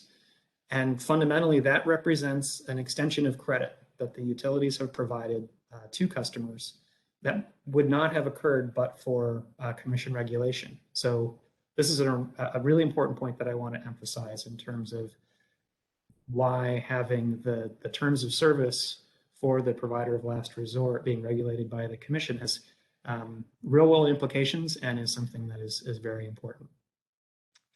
The last piece I was going to discuss here has to do with the reliability procurement. So during an unexpected involuntary migration of customers to provider of last resort, provider of last resort is going to have to take on the resource adequacy requirement of the load serving entity that's no longer in existence. That obviously could lead to challenges in meeting that resource adequacy requirement in the near term. And it's really challenging to figure out how to do that procurement in a cost efficient manner. So, and one other piece I'll just mention in closing is that the customers here ultimately, who's bearing the risk, right? If the CCA is not in a position through its financial instruments to cover those costs, who bears that? Is that reasonable to be the customers who are being returned? Were they somehow, should we reasonably presume that they had the wherewithal to adequately assess the risk of the CCA that they chose to be a part of? And if it's not them, is it reasonable to say that those customers who didn't have the opportunity to be a part of a CCA or had elected not to, that their costs should be raised by some amount? And if it's not those two organizations, does the state think that that's worth funding somehow? Somehow that those dollars have to be recovered. And so I'm really glad we're having this panel discussion. It's an important question to be considering. Because the simplest thing is you don't take on any risks and lights go out. Obviously, that's not what we're talking about. So now I just wanted to tie it back to, we're talking about costs and whatnot, but the costs are because we're trying to make sure some very real world policy and policies are followed, namely keeping the lights on and making sure we hit our very important climate objectives and other policy goals. So with that, those are my remarks, and hopefully the people's microphones work. Thank you, Michael. We'll return to Scott Olson with Aram now, and we can put back up his slides. Can you hear me now okay, Dina? Yes. Fantastic. It's Halloween, things are a little spooky. Delphine promised that she would show up in costume. She has not turned on her video yet, so I don't know if that's actually happening. I did bring out my pumpkin here to my office across the way from where I'm actually working these days, which is my own home. But I just want to thank everybody for giving the opportunity for the direct access community to speak. I'm Scott Olson. I'm the Director of Western U.S. Government and Regulatory Affairs for NRG. I'm representing the Alliance for Retail Energy Markets, as well as the Direct Access Customer Coalition. If you can go to the next slide, please. So just a little bit of background on these two organizations. So ARM is 3 of the 4 largest direct access providers in California: Calpine, Constellation, and Direct Energy. I work for Direct Energy, which is a subsidiary of NRG. Altogether, we serve about 15 terawatt hours of load, which is about half or a little more than half the available cap for direct access. And the trade association is actually pronounced ARM, not ARM, not AREM. Many of you will pronounce it differently. There is a very interesting, very short story behind why that is that I will regale you when we're all together someday. Next slide, please. And then the Direct Access Customer Coalition is pronounced exactly what it looks like, DAC. This is the leading voice for direct access customers in the state. A very wide range of customer groups are represented within DAC, including educational institutions, large tech companies, as well as smaller retail firms as well. And DAC members not only get service from ESPs, but also from CCAs and IOUs as well. So they have a very strong vested interest in this proceeding based upon what could happen to them in case a retailer does fail. Next slide, please. So when it comes to Polar and how ESPs manage the risk of preventing customers that they have from going to Polar, we really want to stress that, much like SDG&E mentioned in their presentation, it's absolutely a last resort. We honestly feel that when you have a fully competitive market, the risk of actually going to Polar is quite low because of the options that customers do have to find alternative providers in case a provider that they have does go out of business. And recognizing the risks that do come from being part of this market, the ESPs represented by ARM, we take a very, very active role in managing our risk, managing our portfolio, and in some cases, we do have integration of generation like NRG, as well as retail as well, to be sure that we have reliable supply to be provided to our customers. Anywhere that you have a fully competitive market, like what happens in Texas, I think you actually do have protections and backstops in case there is a 1 in 30 event like what happened in Texas back in February. Roughly about 7 million accounts in Texas that are served in the competitive market, and only by our count, about 30,000 customers actually had to go to Polar, even though there was a great level of financial shock to the providers. Unlike utilities, the competitive providers have no guaranteed return on their investment. If we make bad decisions, that's completely on our dime, on our book. We're the ones that face that risk, and we absolutely protect our business model to weather literally the types of storms that could occur. And as you can see from the quote from our CEO, we're in this for the long haul wherever we're providing competitive service. Next slide, please. When it comes to customer transitions under ESPs, back to my point about how we feel that competitive markets help to actually reduce the need for Polar, there was actually 3 ESPs that stopped providing service in 2021. And that's about 600 gigawatt hours per year that those ESPs did provide to customers to service. And those customers transitioned quite easily. It was easy for those customers to move to another ESP if they choose, but they had a lot of options without having to go to Polar, which gave them the ability and flexibility to choose a provider if the one that they did have, for whatever reason, decided to stop providing service. So we just want to stress that it is a safe harbor, short-term item only, and that customers should be given the ability to shop, look for other providers, provide another service as necessary in case their provider does choose to provide providing service. Next slide, please. So a couple slides on what we feel are working well within the Polar construct. So first of all, when it comes to cost recovery for the Polar, we think it's defined pretty well within the GRC, within the ERA proceedings for how that money should flow. What's been discussed already, we think that the structure of the reentry fee, the calculation of the reentry fees all make sense. But I think Edison made some good points, and I believe that the resolution that came out yesterday, the E5170, to say, well, what exactly should be the benchmarks that are used? It's inconsistent right now.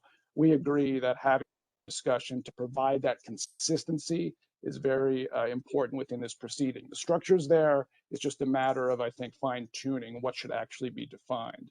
And then reflecting what Eric from CalCCA said, we also agree that the Polar does not need to provide additional amounts of procurement of RA, IRP, RPS, all of those things we believe are being properly procured within those proceedings. The Polar should not go above and beyond what the LSEs are currently doing.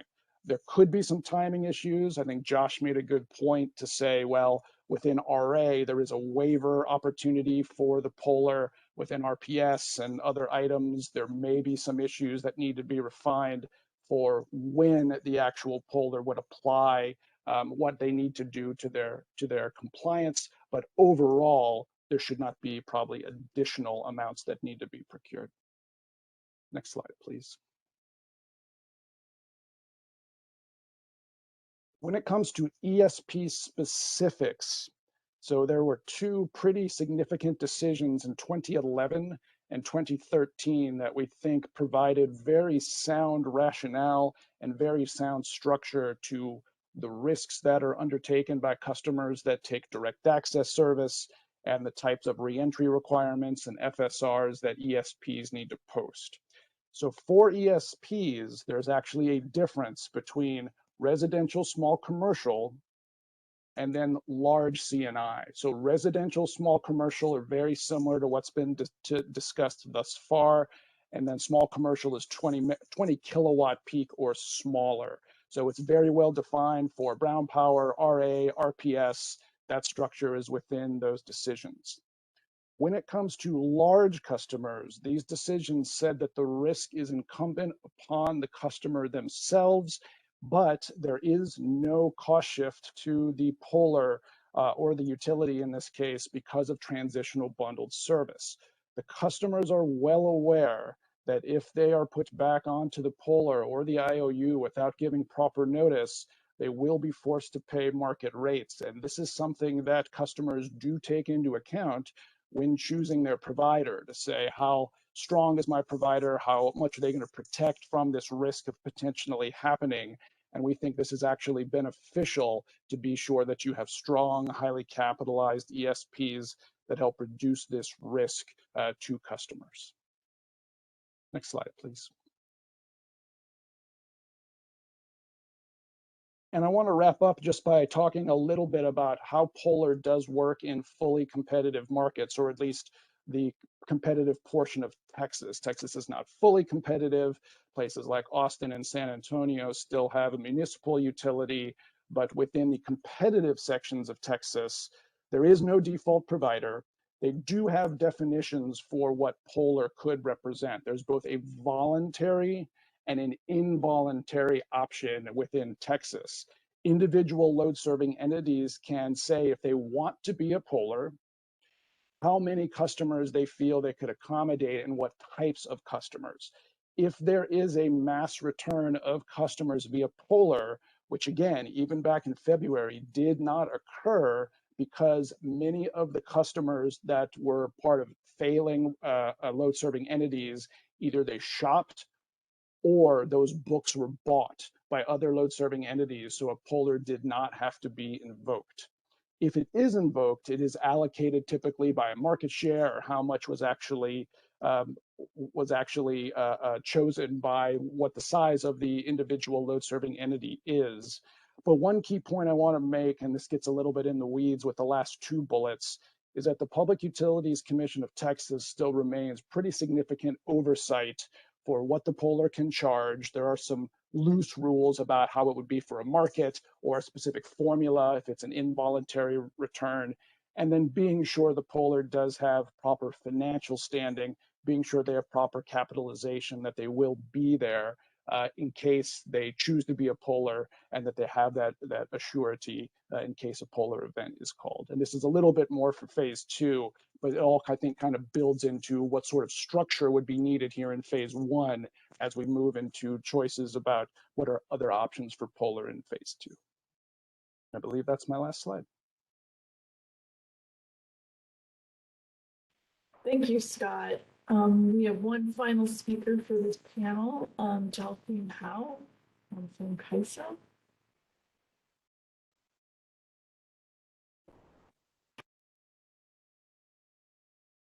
Great, thank you. I hope you can all hear me.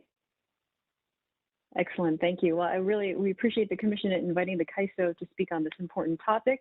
And thank you to all my panelists. And Scott, CAISO delivers. So unfortunately, this is not Russell from the movie Up. My name is Delphine. I'm Director of California Regulatory Affairs.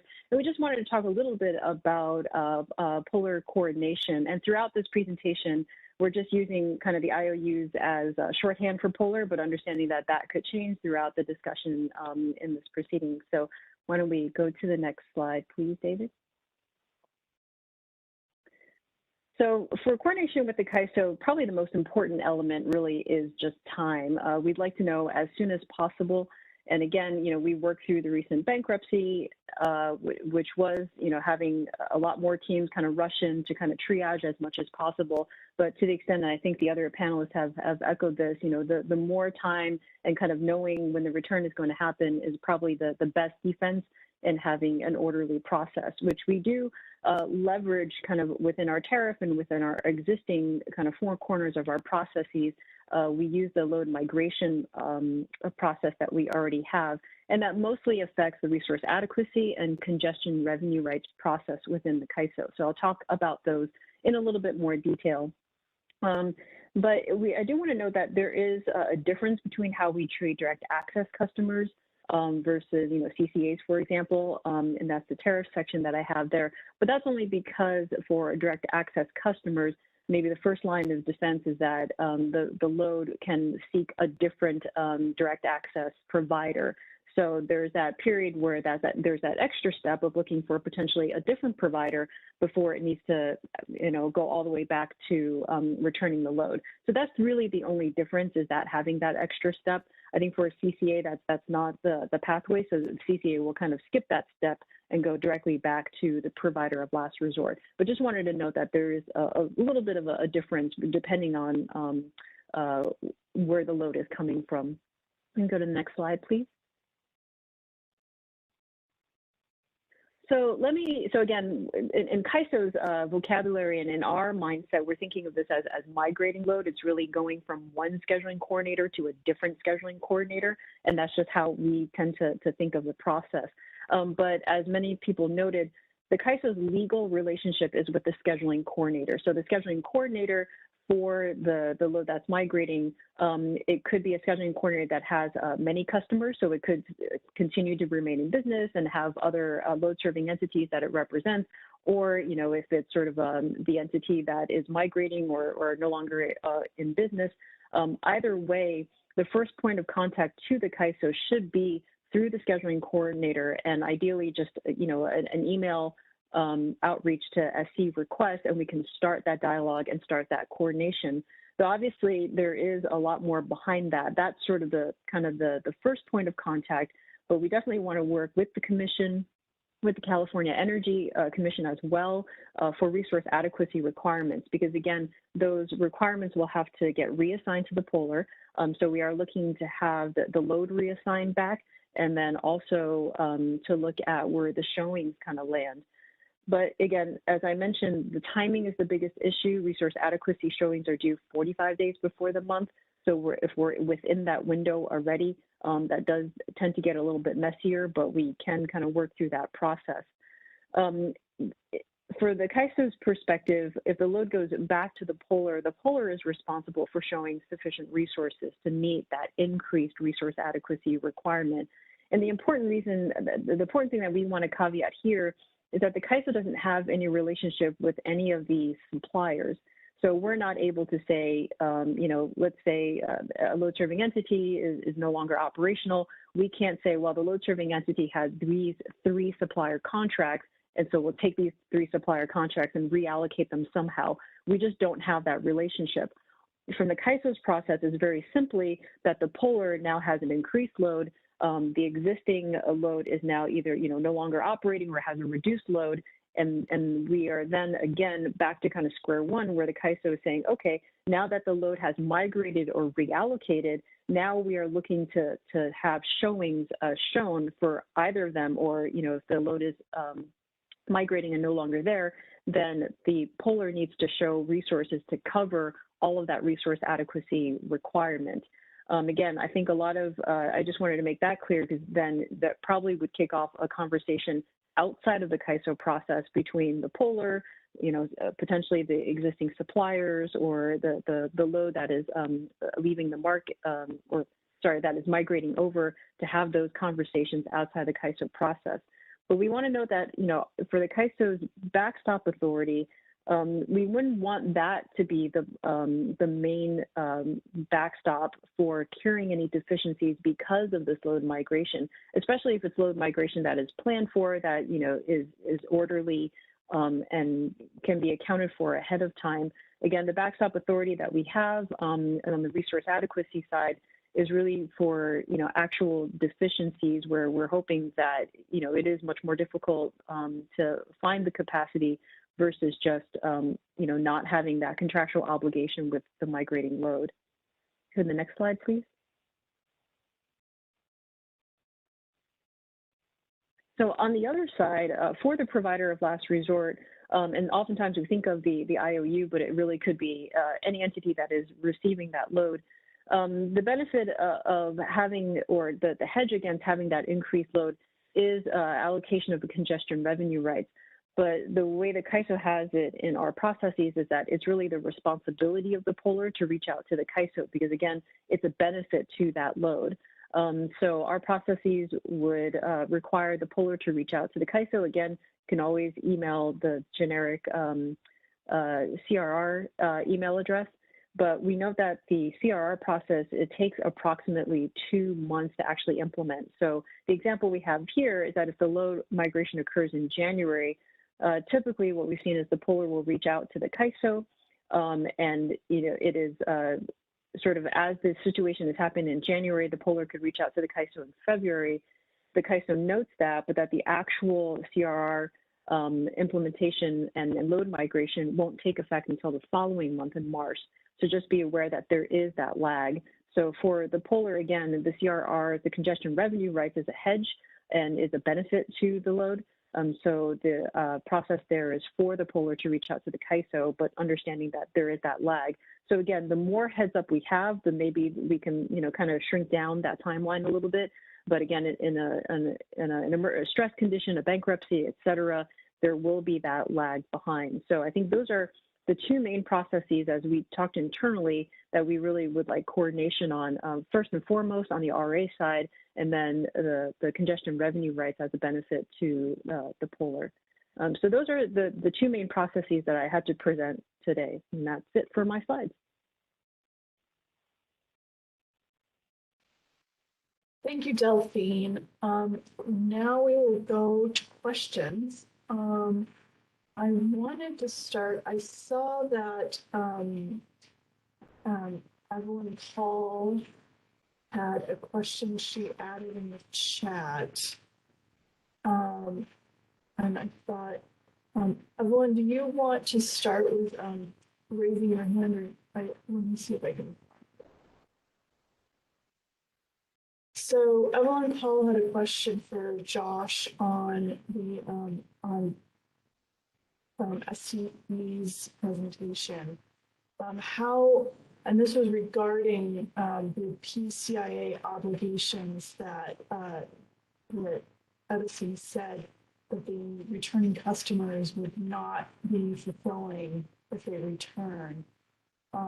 And so the question was, how are bundled customers exposed by not including PCIA in the reentry fee?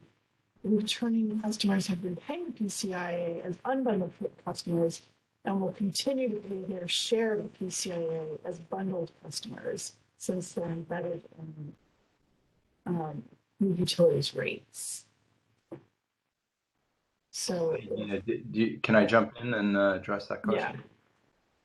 So, this is a very technical point, and so it might be hard to communicate in this forum, but one way to think about it is the customer is already paying a PCIA rate. So let's say for a late vintage customer, that's about 2 cents per SCE. Now, when they come back to bundled service, they're going to pay the bundled service generation rate. So effectively, if they would have stayed as a departed customer, they would have continued to pay 2 cents. When they come back as a bundled service customer, they pay 8.6. So really, in terms of the revenues that SCE is collecting, it's really only a 6 cent delta, not that we're receiving 8 cents to cover the cost of those customers. And so when we're comparing the cost to serve, we really need to compare it to that delta in revenue to see if sort of the customer, to ensure that we're sort of maintaining, no cost shift for other customers. So another way to think about this is embedded within our, 8.6 cent gen rate is, approximately 2 cents of PCIA. It's not, we don't recover it in a kilowatt hour basis within the bundled service rates, but effectively it's there. When that load comes back, just more of those above market costs are coming back to bundled service. And so we need to account for that in the cost to serve the customer. So we have to buy energy, RA, and RPS to meet those customers' needs. We're also shouldering additional above market costs within the PCIA framework. And so it's a component that, it's a very technical point, I think, to the rate setting. And I think it was lost on SCE actually until recently, but we do have a concern that it's not reflected appropriately in both the FSR as well as the reentry fee methodology. So hopefully that helps shed some light on it. I think the easiest way to understand it is, what's the incremental revenue that we're receiving in order to meet that customer's needs. And I think in that case, it's clear, customers no longer paying the PCIA. So the incremental revenue is just the delta between the bundled service rate and what the customer had been paying as a departed customer. So hopefully that clarifies things, and look forward to discussing that issue hopefully within this venue. Something we haven't raised before.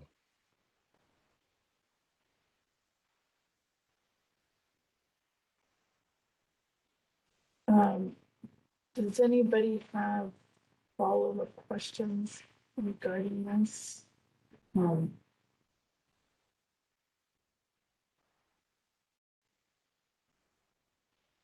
I see Danielle, Tina. Yeah. might have a follow-on question. I think what we're saying is the cost of serve should be compared to the 6 cents, not the 2 cents. Hopefully that answers your question. But it should be compared to the bundled service rate, accounting for the PCI, you know, but the cost of service got to account for the PCIA. Okay. I see Janet Combs has her hand up.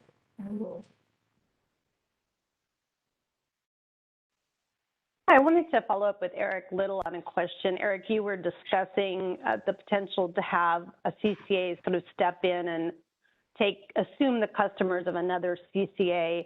And I'm wondering, are you thinking about that specifically for, let's say, you know, a JPA, that a JPA would basically envelop a CCA that was not part of the JPA, but then becomes part of the JPA? Or are you thinking of it more broadly? Thank you. Yeah, thanks, Janet. I do think that is a possibility. I also think it's a possibility that a specific CCA would take on the customers of another CCA. So either one of those, I think, has potential.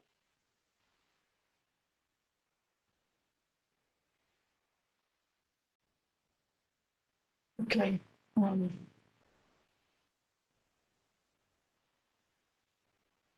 Janet has a follow. I think Janet has a follow up to that.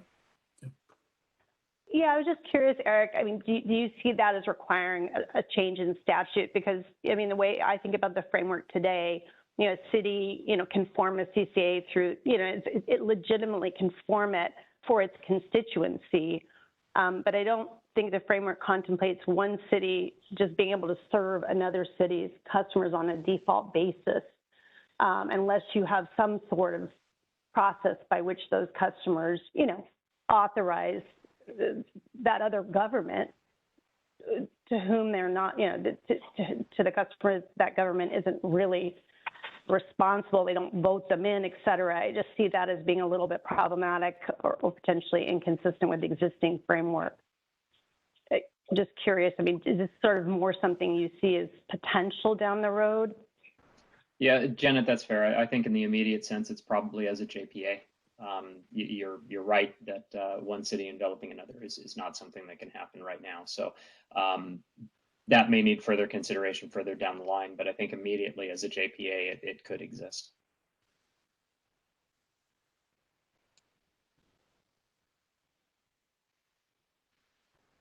If I may, I have a follow-up question on that. Dina. When I was the CCA director, forming JPAs and those kinds of things were questions we were thinking about, you know, as CCAs being controlled by local governments, you've got public meeting requirements, then you have to have some sort of sharing agreement. And you raised some good points about the timing challenges.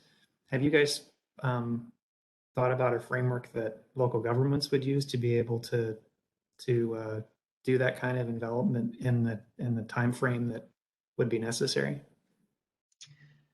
So for purposes of this meeting, my understanding was we were framing the issues that needed to be addressed and not coming with solution space quite yet. So we haven't gotten to the point of saying, here's exactly how it would work, just framing the issue of what are the potential options that are out there that we ought to be looking into. So it's a good point, but no, haven't gotten to solution space on that yet.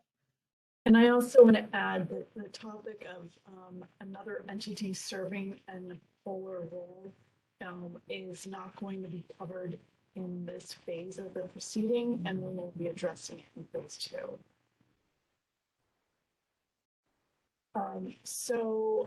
Matt Freeman also had his hand up. Matt.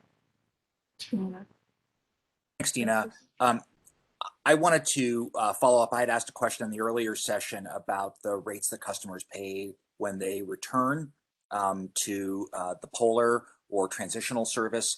And I think the presentation from Edison also clarified here that transitional bundled rates are charged if a customer returns voluntarily from an SCCA or direct access service, There was also another clarification provided that that would also occur if a customer fails to pay their bills to a CCA or direct access provider and is involuntarily returned to IOU service as a result. But if a customer is involuntarily returned because the provider itself goes out of business, then they get returned and subject to a rate where it's a bundled service rate plus reentry fees. So we have these two regimes in place depending on how a customer returns. Does this make any sense? I'm wondering if the panelists have any rationale they can offer for why returning customers should be subject to different rate treatment based on whether they voluntarily or involuntarily returned under any of these circumstances.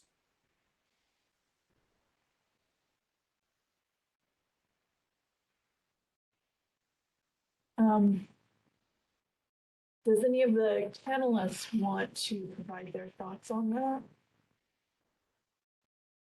This is a Prem from SDG&E. I can weigh in.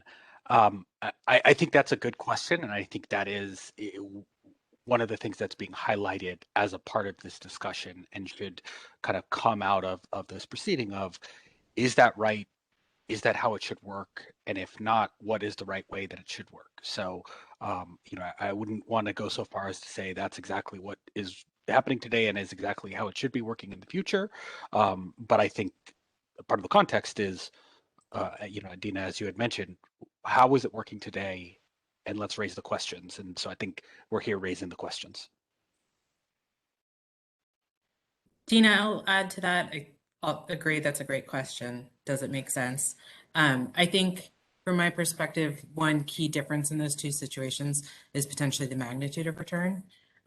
So with involuntary returns, we might see a larger number of customers coming back than with voluntary returns. And so our ability to absorb that or predict what those costs would be are different. But it's a good question. I have to think about it more, Matt. And from the direct access side, it's certainly my understanding that large CNI customers actually are not put back on a bundled rate if they go back voluntarily or involuntarily to an IOU. They are faced with transitional bundled service, period, if they do not give appropriate notice to the IOU. So the decisions that were done in 2011 and 2013 made that clear, that the risk is to the customer to prevent that kind of cost shift to bundled customer, regardless of how the customer goes back if they do not submit a DASR within appropriate time. But that's specific to that customer class.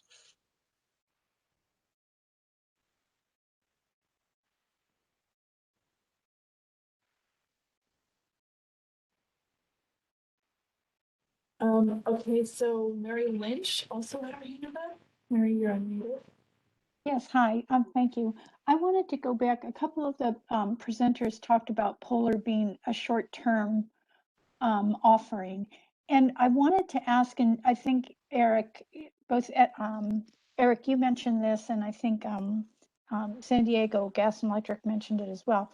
What I'm wondering is, what do you do to ensure that Polar is short-term? I mean, if customers are returned to the Polar service, and you're saying it should be short-term, and therefore the RA and RPS and perhaps other obligations, aren't important. What is the customer going to be required to choose another supplier? How do you ensure that it's short-term? Mary, can you quickly say who you're with? Oh, I'm sorry, Mary Lynch with Constellation. Yeah, Mary, thanks. It's a very good question. I think in my mind, it's the customer needs to return to a load serving entity. And in cases where they have choices, perhaps it's a different CCA if that arrives. Perhaps it's an ESP if that is available to them, or if not, it's the bundled load service. So the idea, though, is get them back to an LSE who's responsible for meeting all of those goals, not leave them in Polar service in perpetuity. But Eric, doesn't that mean, though, I mean, what I just heard you say is that ultimately, if there isn't another CCA or another ESP, that they will go back to bundled service? Well, I thought you were suggesting they have to go somewhere. And yes. I'm sorry, Mary, go ahead. Well, and so if that ultimate somewhere is the IOU, then it still seems to me that the IOU is the provider of last resort in that scenario.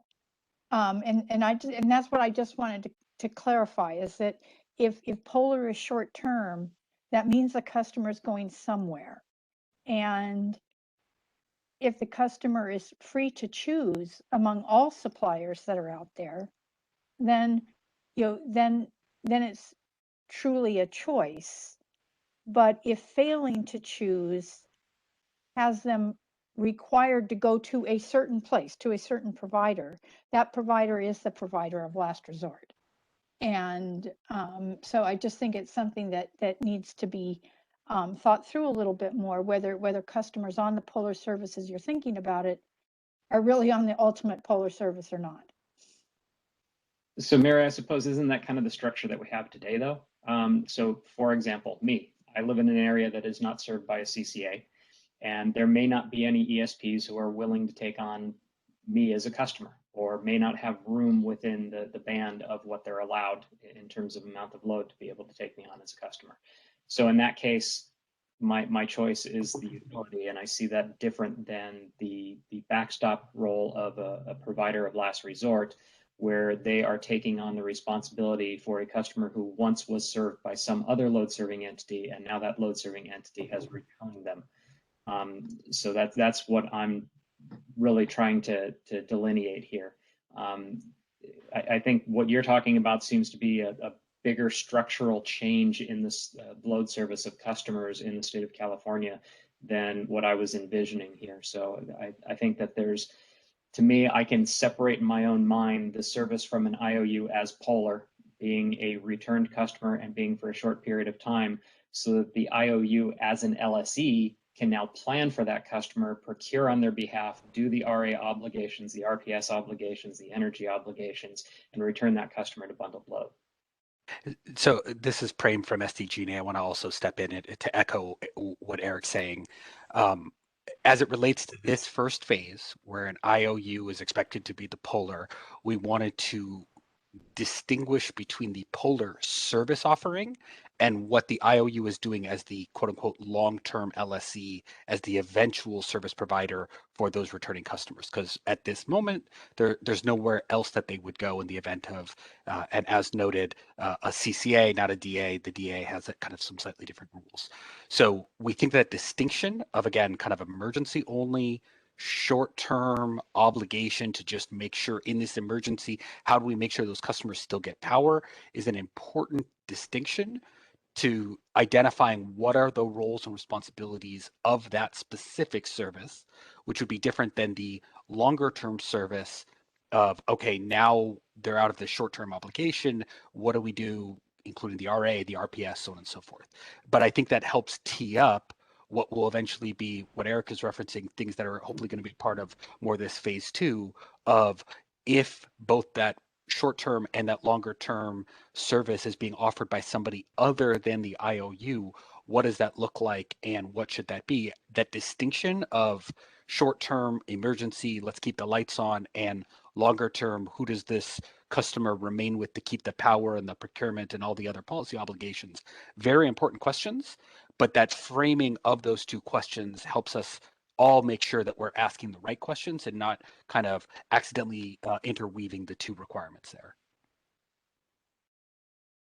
Okay, that's helpful. That's helpful. So if a CCA were to become the Polar, the same would apply there. The CCA could have Polar obligations, and then obligations as just another LSE. And customers that end up on their Polar service could end up being served by them as the LSE or by somebody else, depending on what their choices are. So I'd say conceptually, that's a really good question. That's something that we want to talk through, but it sounds like that's a phase 2 question.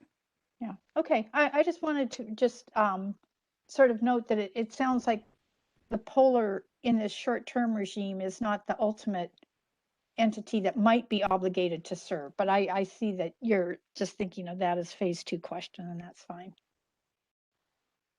Michael, did you have a comment to make there? Yeah, I was just going to add to that. I think that the short answer to that is the Polar is necessarily has to be required and designated by the commission. And so in terms of the duration, it's however long the commission designates that entity to be the polar, just it's definitional. And part of that is, in terms of the various requirements that I was mentioning before in terms of what rate they would be paying and all that. Also, I don't know how, I don't think there's any entity that the commission can force to be the provider of last resort other than the utilities. They have regulatory authority over investor-owned utilities. I don't think they can create an entity out of whole cloth or force one that doesn't want to be one to be. So it may be limited to who they can designate, but fundamentally, I think it has to be defined by the commission regulatorily.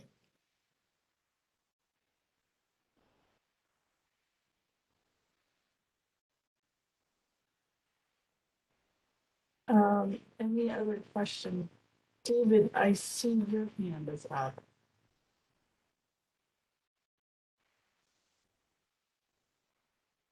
Yeah, I just wanted to ask Eric on slide 48 real quick about when he's talking about these policy goals, RA, RPS processes should evaluate.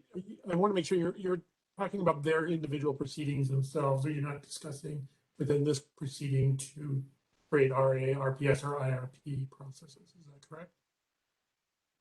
Yeah, David, that's correct. Those rules are what they are. My point here was really that it should be the LSE responsibility to meet those objectives, right? And so in those proceedings, we need to make sure that those objectives are being met. And if those objectives are being met, then the concerns about somebody's going to return and I'm not going to have enough RPS, or somebody's going to return and I'm not going to have enough RA, or somebody returns and the build out that they were supposed to be doing to support future goals on the grid is not happening. That should really be addressed within those proceedings to make sure that we have enough visibility to what's happening in that space. The polar discussion should really be about what happens with that customer in an interim period of time where there has been a default of one of those entities and the customers have been returned. Thank you.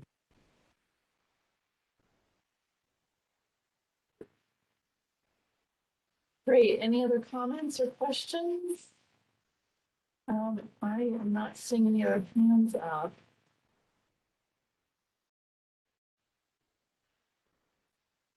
I just want to make sure that we're clear that the definition of the polar will be subject to commission decisions. So the questions about how we define polar will need to be vetted and discussed within this proceeding to ultimately define whether it's, and it seems like it might depend on the conditions of whether there are alternate entities to fill the role.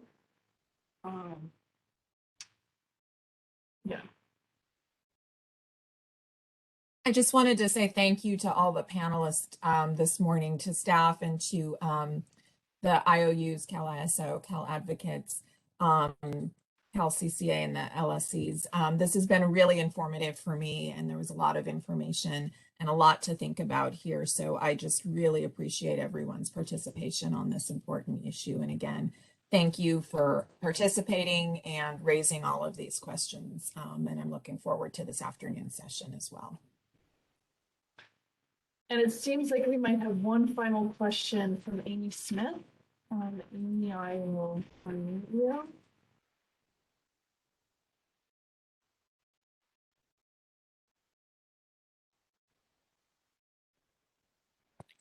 Amy Smith, you do have control of your mute button. Okay. Can you hear me now? Yes. Okay.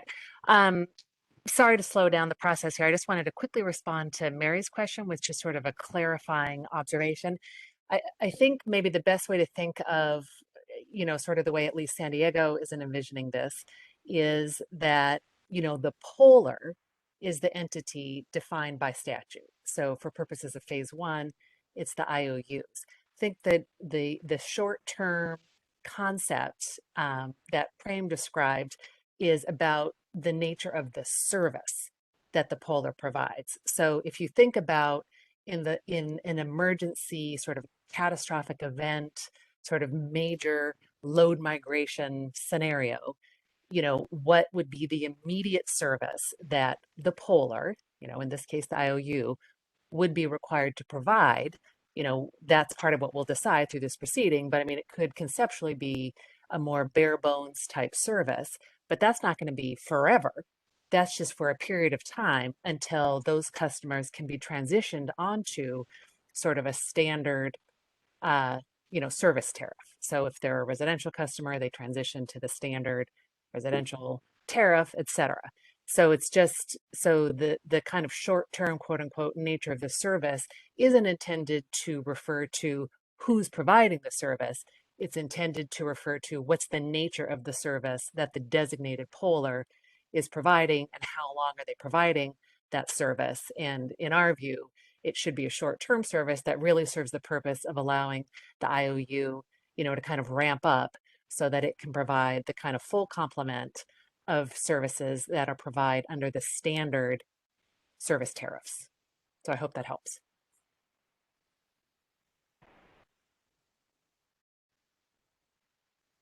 Great, thank you. Well, if there's no more questions, we can break for lunch and we will be returning at 1 p.m. And we will be talking about emerging issues that we've observed and deregistration. Thank you.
back from lunch. We are going to get started again, and we have another panel.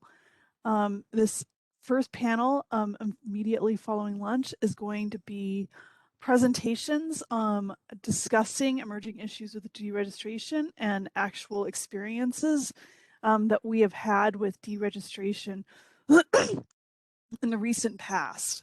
And so I guess to get started, I will be a part of this first panel and provide some initial background information about our experiences recently. And so if you could advance a slide.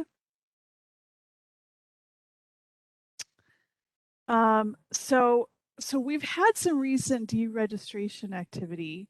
And if you could possibly, there we go, thank you. We've had a recent deregistration in the last few years. Before this year, we had several CCAs that had registered and then deregistered before they were serving load. So among those first ones, we had Santa Paula, Montebello, Hanford, and Commerce, were all several CCAs that had launched but had not, but never came to, they had registered, but they never launched. And so during this time, we worked internally in an informal manner to determine what their requirements would be based on the time where they were in their registration process. And we found that the deregistration requirements would really depend on where, what time of year and where they were in the compliance schedule for the different proceedings, RA, RPS, and IRP. And so we needed to identify individually what would be their process. And so one thing we've learned from this process is that we need to have a more comprehensive plan in place to establish what the deregistration process would look like. As you all probably know, more recently, Western Community Energy was our first CCA in recent times to have already launched and to deregister after launching. Back in 2000, I believe 11, San Joaquin had originally been the first CCA to launch, and they deregistered soon after they launched. But we don't have the institutional memory to be aware of what happened during that period. So, so Western Energy, Community Energy, has been kind enough to join us on this panel to talk about their own experiences, so that we can talk about and learn from what they experienced and what were the challenges. SCE is also joining us, so that we'll be able to talk about it. And before we move on to this slide, if we could move back to the previous slide. So Western Community Energy filed for bankruptcy in May 24th, 2021. And at that time, they needed to return, because of the bankruptcy filing, many of their contracts were canceled, which led to a very quick, rapid return of their customers to Edison by July 10th, 2021. And we'll be talking about that a little bit more in the next conversations. But Baldwin Park is also just today filed their intent to deregister and served it to the PCIA service list. And so they are also a CCA that has already launched and is serving customers. Organized as a city enterprise, they have they made a decision in their October 6th meeting and in prior meetings when they were having financial challenges that were going to require them to raise their rates. They decided to take a closer examination of their financial situation and voted to deregister in their public meeting on October 6th. They intend to return customers to Edison sometime probably in the month of February of 2022. So with that, I will discuss a little bit about CPUC's observations from our recent experiences with deregistration, as we find that these can really be important to informing our policy going forward. So one of our observations is that financial challenges can compound quickly, particularly when you've got multiple factors that are playing into each other. As we all know, we have a tight resource adequacy market, which is raising the cost for securing RA. And in the recent years, we've been having the customer arrearage that is not able to be recovered with the recent decisions that provide consumer protection and avoid disconnection. This can lead to financial deficits, and so with that, if there's a default on procurement contracts, this can accelerate, and then there's exposure to the volatile energy market. All of these things can compound together to create the financial insolvency to occur in a more rapid way than expected. And so for this reason, we think that we want to emphasize the importance of being aware of financial challenges that CCAs are having and having a forward plan to address them. Because if a CCA does need to deregister, we can manage it a lot better with an advance warning. Temporary rate increases can allow the CCA to build up some reserves that can allow them to mitigate their reentry fees. And finally, the actual procurement costs for involuntary returns we have found them to be challenging to estimate. And we are concerned that they may be significantly higher than the actual tariffed reentry fees might indicate. And so, as we have said before, the recent examples of CCAs that have deregistered have been small enough that they could be absorbed by Edison without much additional procurement. But we don't know what the process would look like if it was a CCA that was larger and was more difficult for the IOUs to incorporate those customers into their into the bundled service. So with that, I'd like to turn it over to WCE to talk about their experience and what were some of the issues that they learned about. We're very grateful to have them join us, and just as a precursor, WCE is still in the midst of their bankruptcy, so there may be things that they're unable to talk about at this time. Oh, Dina, thank you for that introduction. Could we advance to the next slide, please? So as Dina said, she covered a number of the issues very eloquently. And so I just want to be very clear. We are still in bankruptcy. I cannot talk about any bankruptcy issues. So anything bankruptcy related, I cannot talk about, and I will not answer those questions. I'm here today to solely talk about our customer transition process and what particularly some of the issues and challenges and successes we've had with the customer transition. Next slide, please. So as a little bit of background, we had 115,000 customers. WC service area was about 400,000 population, 6 cities. Many of them on the smaller side. Our largest city is actually Europa Valley, which is about 100,000 population. Half of our load is residential. The other half is commercial industrial users. We have some water districts and public agencies that are customers. We have warehouses who are customers. So a fairly diverse land use. Couple things to keep in mind: 40% of our customers are Carefera, 15% are NEM. And one of the issues we had is right after we launched, our unpaid accounts went from about $500,000 to $6 million in a matter of months. Next slide, please. So as we got to the point where we determined we had to file bankruptcy, and we filed bankruptcy, we immediately began discussions with CPUC and Edison regarding the voluntary versus the involuntary transfer. Previously, WCE customers who had left WCE to go back to SCE, they were forced to pay a higher rate, which I'll talk about later.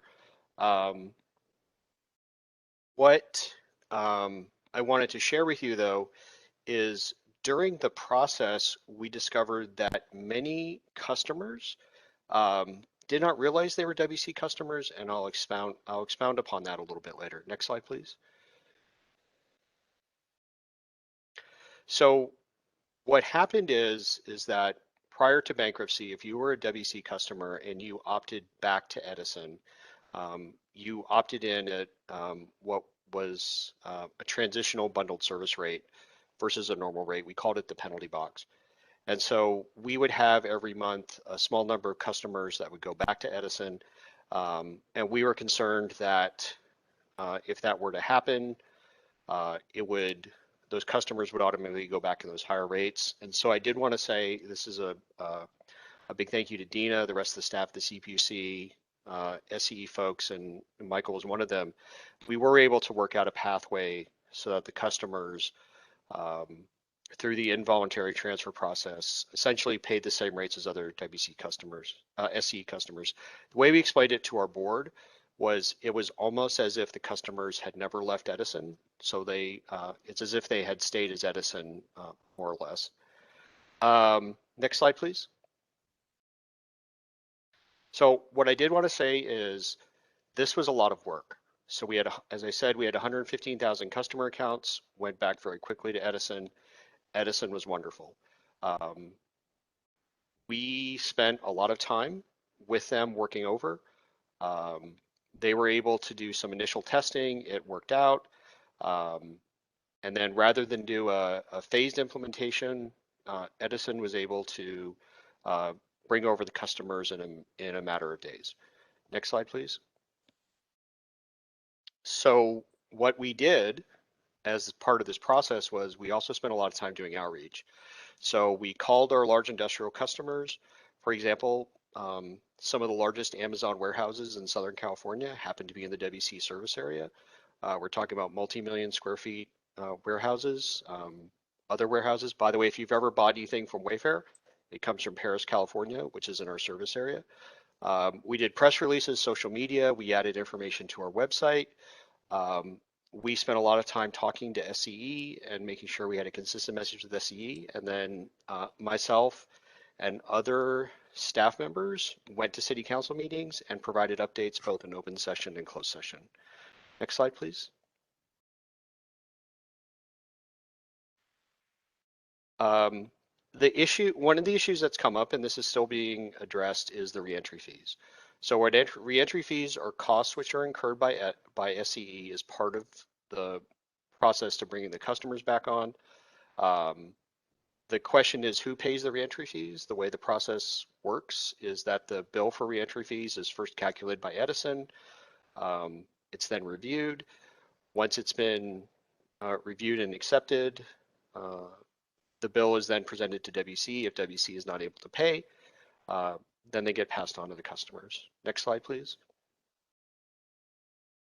So one of the issues we had is, unfortunately, Edison had been working on and was implementing a new customer service billing system.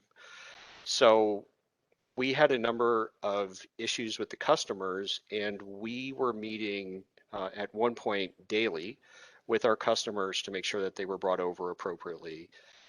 And then where we encountered a number of issues, and this really was not something we had foreseen, was the NEM customers. As I said, about 14% of our residential customers are NEM. About 5% of them had a credit balance. So 5% of our total customers. So in round numbers, we have 115,000 customers, 15,000 are NEM, 5,000 are actually owed a credit balance. And that wasn't really something we necessarily talked about during the transition process or necessarily thought through.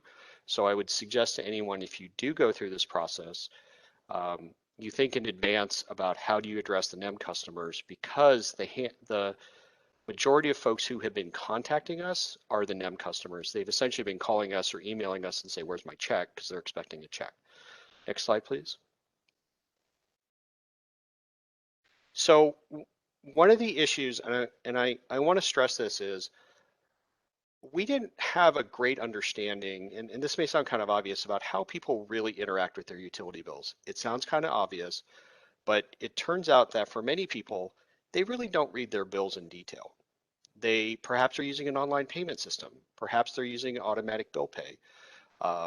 If they are using a paper bill or an electronic bill, they may only open the bill up to the first page, see what the total is, and as long as the total is within the range of what they think it should be, they pay it.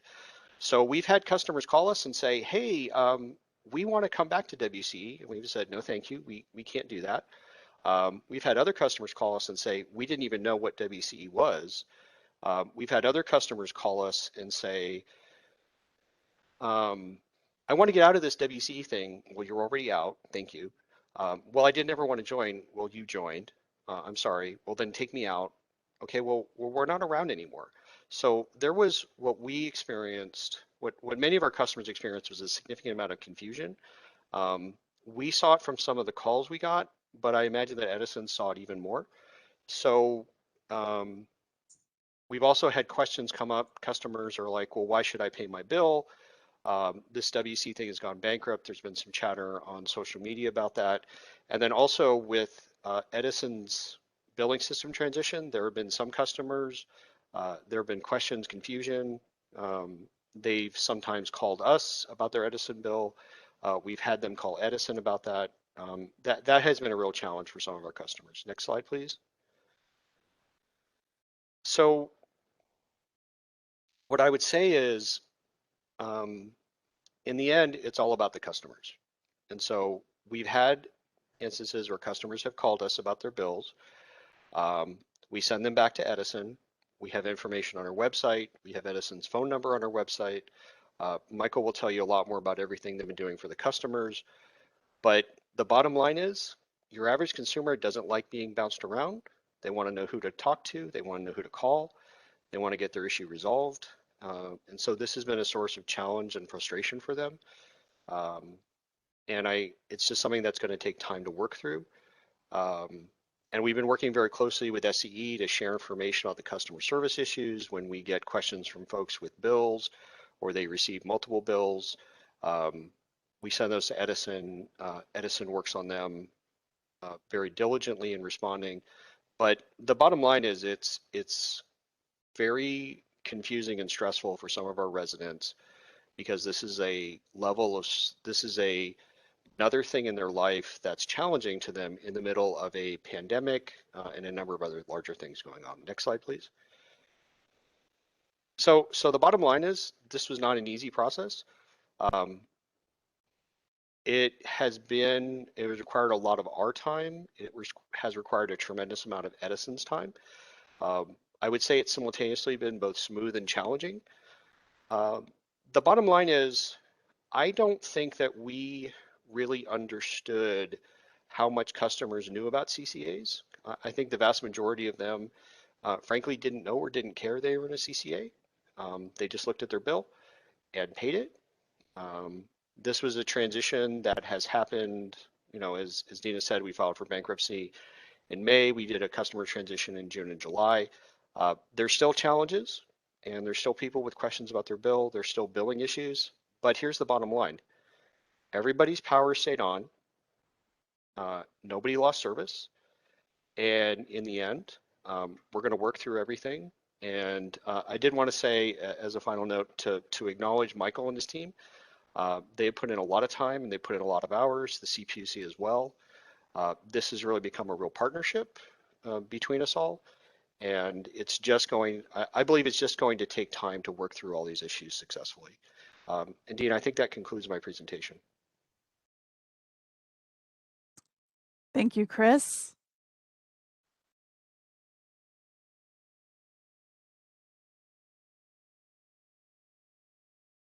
Can everyone hear me? I think you froze up just a little bit, Dina. Okay, I think I'm back. Thank you, Chris. And now we can hear from Michael Williams from Edison. Thanks, Dina. So good afternoon, everybody. Hope everybody had a nice lunch, and I hope that you were able to stay awake through all of this, because post-lunch presentations are usually kind of brutal. A lot of good information that's being shared. And I want to start by thanking Chris, because we built a 747 while I was flying through the air. This is the first reversion that's ever happened in California. Now we know it's not going to be the last, but this is definitely a learning opportunity for us to dive in, figure out what went well, look at the lessons learned, and then apply those as we move forward in the Puller proceeding. Chris has been a tremendous partner, and I think the one thing that I want to say kicking this off is I wish Chris and I could have started our conversations back in January rather than in May, because arguably hindsight could teach us a whole lot. And I'll talk a little bit about that in the next few slides, but go on ahead and advance, Dina or Dave. So we'll share a little bit about the experiences with mass involuntary return. And then we've got a few lessons learned that we want to share that we think are going to be valuable for takeaway. But I think these are just a few, and we are still learning a lot through this process, including what we're starting with Baldwin Park. So what I want to say is there are much more. There's a lot more that we can glean from these experiences than what I discussed today. So you can advance to the next slide. The first thing that I wanted to do was really contrast the differences between one experience and the other, which is just starting to unfold. So, as Dina mentioned, the big difference, one of the big differences, is the joint power authority versus a city agency. There's definitely something to be said for having multiple regions and multiple authority bodies that are feeding into an operation versus a singular entity like Baldwin Park. The bankruptcy kind of kicked things off, and we talked about TBS. Chris alluded to TBS just a little bit ago.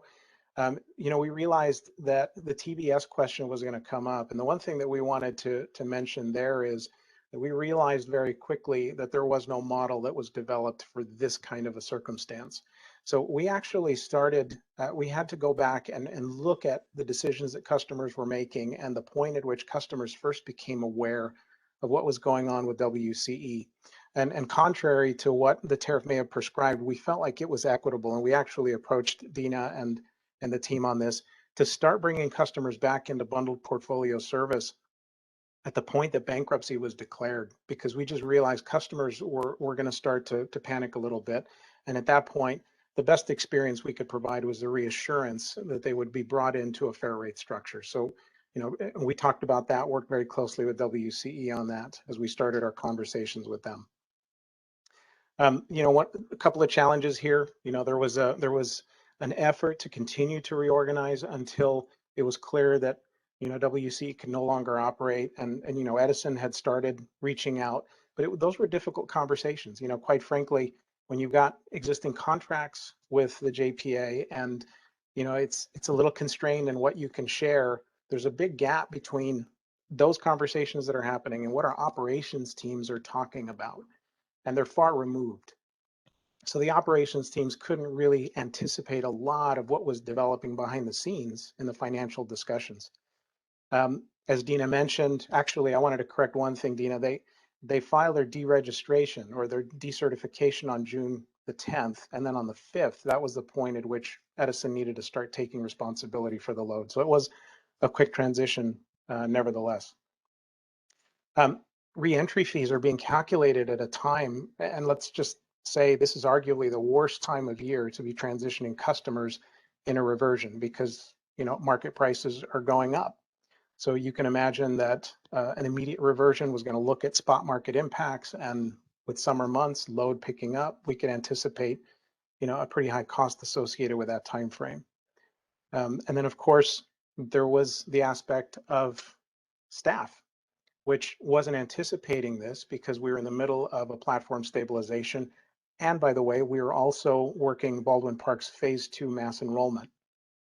there was a lot of simultaneous pressure that was hitting staff. We learned a lot from that. Now, looking at Baldwin Park, we started communication with them, and actually they reached out to us to start to express their concerns with the financial pressures that they were starting to experience. My hat goes off to Enrique Saldivar, who reached out and was very forthright and willing to share some of the challenges that they were up against. And mind you, this was more a concern about what the constituents of this community were going to experience if they didn't start to make an effort to identify a better solution.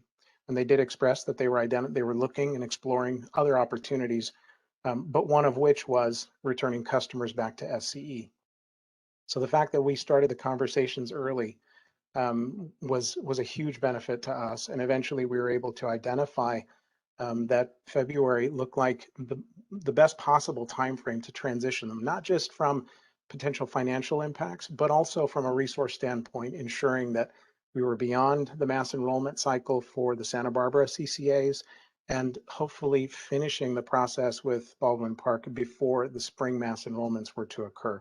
So staging this correctly and timing this so that we could mitigate cost and resource impacts was critical. And then, of course, it gives us the opportunity to work on those reentry fees and just verify for Baldwin Park what those impacts might look like. And so that's something that's in flight today. So you can go to the next slide, Dina. So let's just go through some of the lessons learned. This is a fact now that we've lived out. We're in the trenches right now in a reversion. I know we can talk about what might occur, but we're talking now about what has occurred.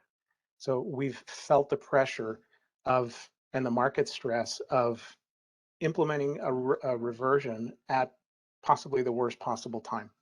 Setting aside the replatforming effort, looking at this from a summer standpoint and then an abrupt transition, it was very concerning. So, one of the points that I think we've made on a number of occasions is that, the FSR, and we've heard a lot about, the logic behind FSR calculations and how we should handle that. It needs to be robust enough so that we're not hurting customers on the backside. So ideally, we'd like to be able to see the FSR values be calculated in such a way that when reversion occurs at the worst possible time, that the FSR can do what it's intended to do. I'm going to say that the advance notice is a key factor here. Like I said, I think that if we had conversations at a deeper level, we might have been able to work towards a plan for and maybe the identification of thresholds that would have enabled a more orderly reversion and a lessening of the financial impacts overall. And so that's probably a lesson learned for the relationship that we have with all of our CCAs and making sure that we ask the tough questions when we see indicators out there in the market that necessitate it. It also begs the question, should the CPUC monitor financial health?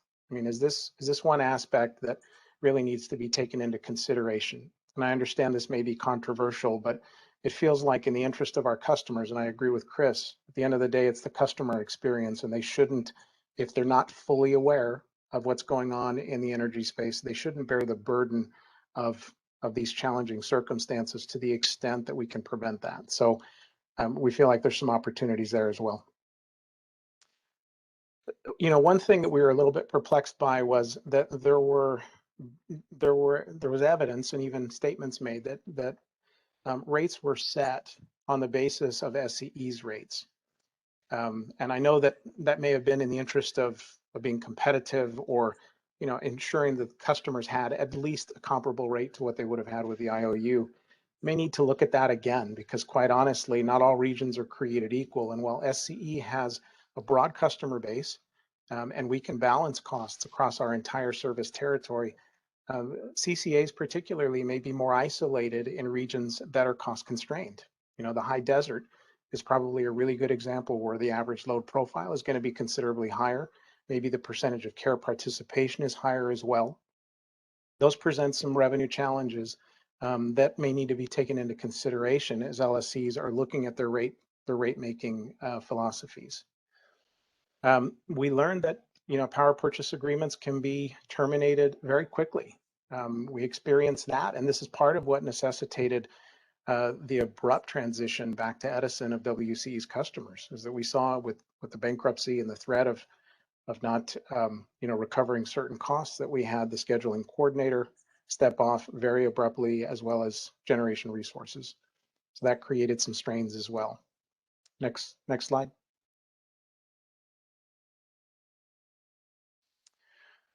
So, looking at LSEs across the board, I think it's pretty clear that if we're looking at the indicators, and if we can agree on what those indicators are, having those advanced discussions and making sure that we're planning in accordance and structuring a process that enables us to say, look, when we hit certain milestones, it's time to start having conversations about this topic.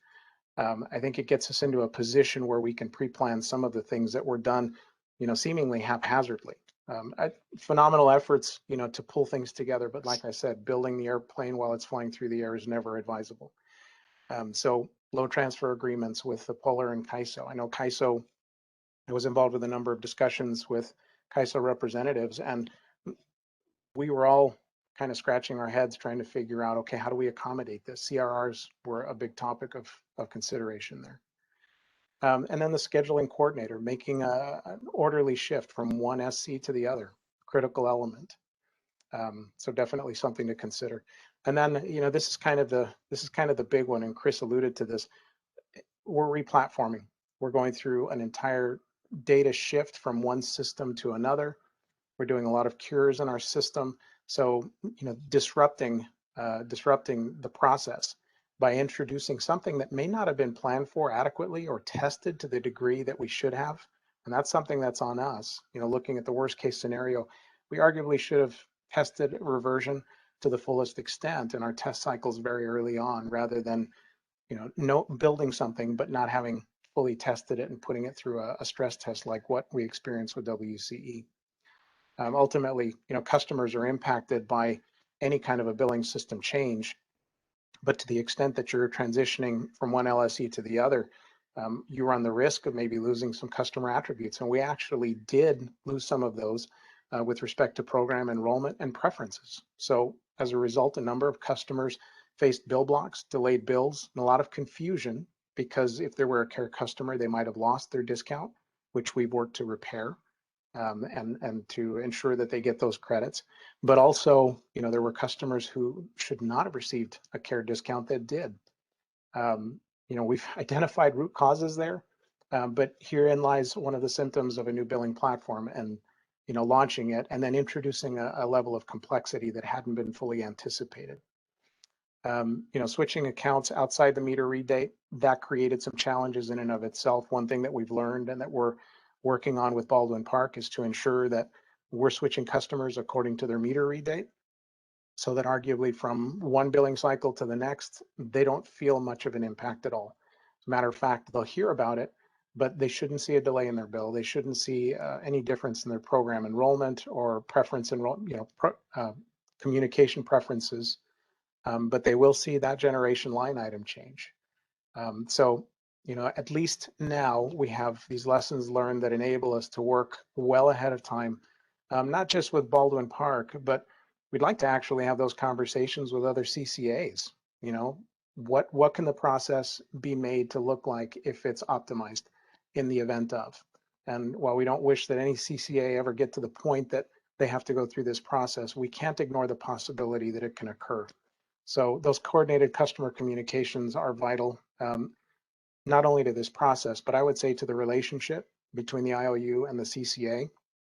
We both serve the same customer, and I think it's vital that we keep that in mind, keep the customer experience in mind, and do everything that we can to mitigate the impacts that they would feel, because this, arguably is far more complex than any of them want to delve into. To Chris's point, I don't think they study their bill the way that we do. So we need to make sure that we cover those bases for them. And that's it for me, Dina. Thank you, Michael. Now we'll open it up to questions. Does anybody want to raise their hand and ask a question?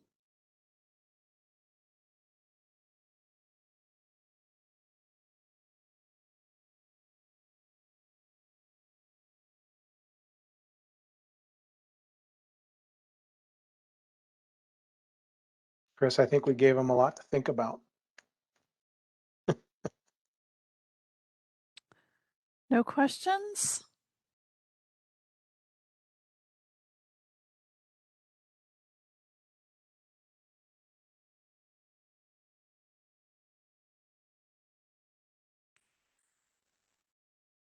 Well, if we don't have any questions, I guess that means we could move on to the next panel. We're about a half an hour ahead of time. I just wanted to confirm if we do move on to the next panel, that our panelists for the 2 p.m. panel are available. Oh, they're just me and David Oliver. So we are available.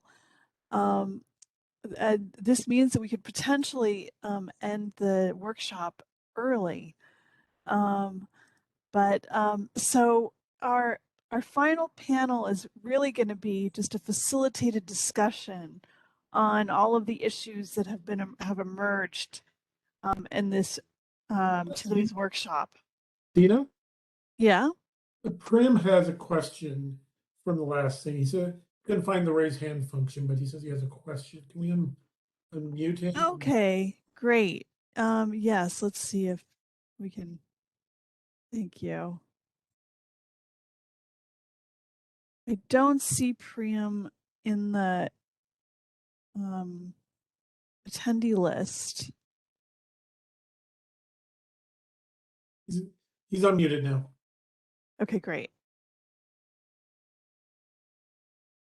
Can you hear me? Yes. Yes. Okay, perfect. Thank you. I didn't realize that the raise hand was next to my name in the participants list for anyone else who's looking for it.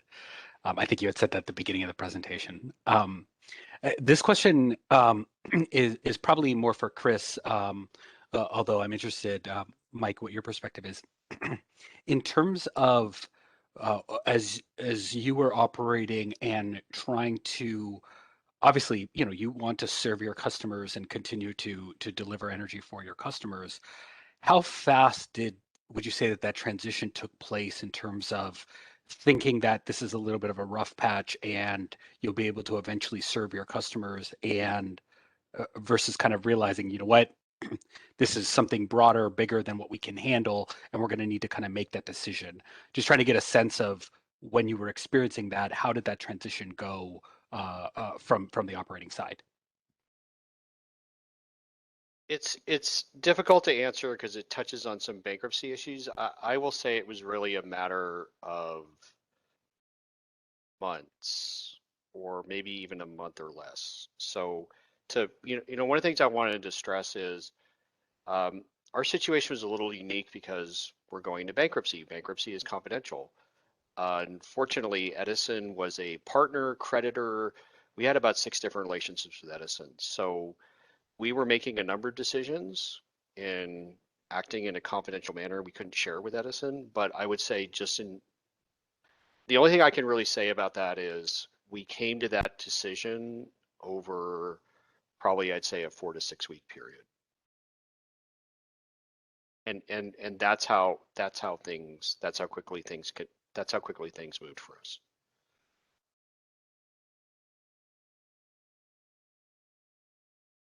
I will add from experiencing it that the 4 to 6 week period sounds like a lot longer than it felt at the time, because there was so much that needed to be decided in the meantime. So 4 to 6 week felt extremely fast. It was an everyday update situation. Yeah, and Dina, I would add, because this is outside of the bankruptcy, once we'd made the decision to file, there was I remember a very fateful meeting with myself, you, Michael, some CPUC staff, where we basically said, hey, look, we got to transfer the customers. And SE staff was, okay, we're going to do it. I mean, I remember it was about an hour meeting, but in the end that was, hey, we're going to do it. This is how we're going to do it. We're going to get it done. Boom, let's all go off and do our work. Like, I'm not exaggerating, Michael. That was my recollection of that meeting. It was the middle of June. So I agree, Chris. It was a quick decision, and Yeah, I think that was the amalgamation of a partnership too. I think we locked arms and we decided we were going to work to the best interest of the customer. And that's what we aimed for. I want to ask a question for Suzanne Casaza. Wrote in a question saying, has SCE done any reversion testing for a large scale reversion? And is that something that could be done if it's needed? WC is our first test. It was an in-flight test. We had not done a large-scale reversion. We had tested reversion functionality, but we had not stress tested it to the extent of such a large instantaneous reversion. And actually, we learned very quickly that we had to break down the population into blocks and then move quickly to bring over or revert several blocks a day. And then, of course, dating that transition as of June the 15th, when we took on scheduling coordination responsibility. So that was something that we, to some degree, anticipated, and one of the things that we're working to cure in our system so that we can bring over or transfer a much larger block of customers. But there are other things that we learn in the process. The disruption to customer profiles, because essentially what we're doing is the reversion process is like moving a customer out and then moving them back in the same residence. So they start with a whole new contract number with Southern California Edison. That means you have to bridge the gap with data between the old contract and the new contract. And if you're not doing it right, you're going to lose certain attributes. So we've worked really well to refine that process.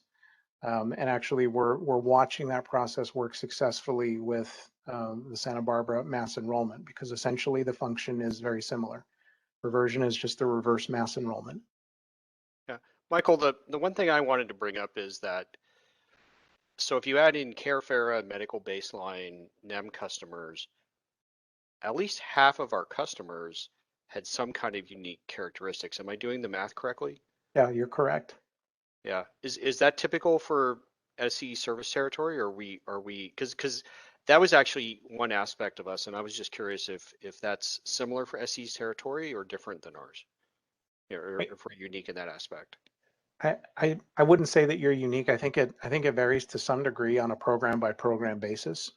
Also, demographics play a lot into that, the regions where customers are at. But I think a few percentage points off, we'd see similar program participations, maybe in different programs in other regions. The real challenge was when you have a customer that's participating in 4 or 5 programs, and you have to make sure that you capture all of those enrollment dates, current statuses, verifications, all of that. All those attributes need to transition into the new contract. Yeah. Dina, one thing I wanted to add for everyone's benefit is, I didn't touch on the demographics of WCE, but a couple things to keep in mind is, compared to the rest of Western Riverside County, our average income is lower. There's a higher percentage of folks who, speak English is not their primary language, and I know Edison made a great effort to get materials out for them, but I would say we probably had a number of unsophisticated customers, and here's how we know that. When people in the city of Paris had issues with their bill, they didn't call the city or call Edison, they called the Spanish language, they called Univision. So they sent an investigative reporter out to City Hall, they interviewed WCE, they interviewed SCE. So, I think the other issue is for CCAs is understanding your demographic profile, because every CCA's demographic profile is different. And if you have a demographic profile that maybe isn't as sophisticated or understand their bill as much, I probably would have changed our communication strategy in retrospect, knowing what I know now, because that's really been the issue. Because when people's bills aren't right, they start calling their city council members, they start calling the television station. They unfortunately call everyone but Edison, when Edison is really the one to help fix them. So that I think is, now that I talk about it, is a real important lesson learned about really understanding, know, the demographic groups you have in your CCA. And, you know, it's not, our demographics are not necessarily the people who are on Facebook. Some of them are, some of our communities are, but a lot of them get their information different ways. And so I think in retrospect, we might have had some different communication strategies based on that. You know, to that point, and Chris brings up a really good point. We realized that we needed to get out in front of a lot of the unrest that was starting to emerge from the customer confusion. So we actually held a town hall. And Dina, I'm not sure if you attended that or not. Chris, I think you and a number of city leaders from WC attended, because we wanted to give customers an opportunity to hear from Edison, to understand what it was that we were doing. We had a Spanish language translator there so that they could clarify. And we also set up a unique 1-800 number in our call center for WC customers alone.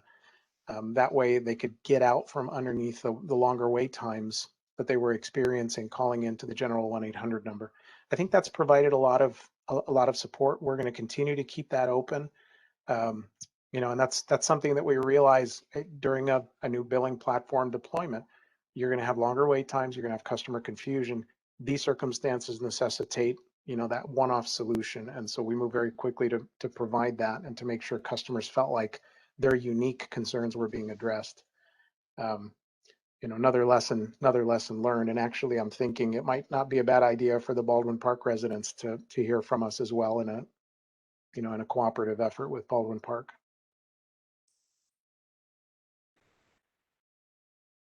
Great, thanks.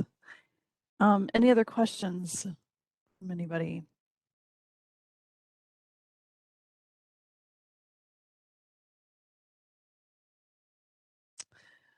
Well, thank you very much. Thanks for sharing your experience. It's been very informative for us. And with that, we can move on to our final panel of the day. Our final panel will be a facilitated discussion on the questions that we need to consider in the polar proceeding. As a plan for going forward, we are hosting this workshop in order to raise up and allow everybody to have a chance to actually talk about the issues that they see need to be considered, and with the plan of having a second follow-up workshop where the different LSCs and the different parties will have an opportunity to present a full proposal for any of the topic areas that we need to address that emerge out of this this first workshop for the day. And so we're going to go over what we understand to be some of the high-level framework questions that we need to examine and think about more comprehensively. And we also want, we will be requesting comments from parties in response to this workshop. And in those, you can also provide your input on other issues that we have not included in this and you believe also need to be considered. And so if you could advance to the next slide. So as I had mentioned at the beginning of the workshop, we see three kind of framework areas that are under consideration in phase one of Polar. Establishing a comprehensive deregistration compliance requirement framework. What is the written down process? We've had some practice with it, but we need to establish what the rules are based on timing. Examining our financial security requirements and reentry fees. And these, as of course, are kind of based on our existing requirements for non-IOU LSEs. And then the third framework area will be what is the Polar requirements that are needed to ensure continuity of service under circumstances where we might have a major market event or the CCs cannot easily be absorbed by the Polar. And so what changes if any, should be made to the current Polar framework to implement the requirements of this of Section 387B, which confirmed that the provider of last resort shall be the electrical corporation in its service territory, unless provided otherwise. So that's our understanding of the high-level issues that are being covered, and we will welcome parties' input about whether there are other framework issues that need to be considered in this phase.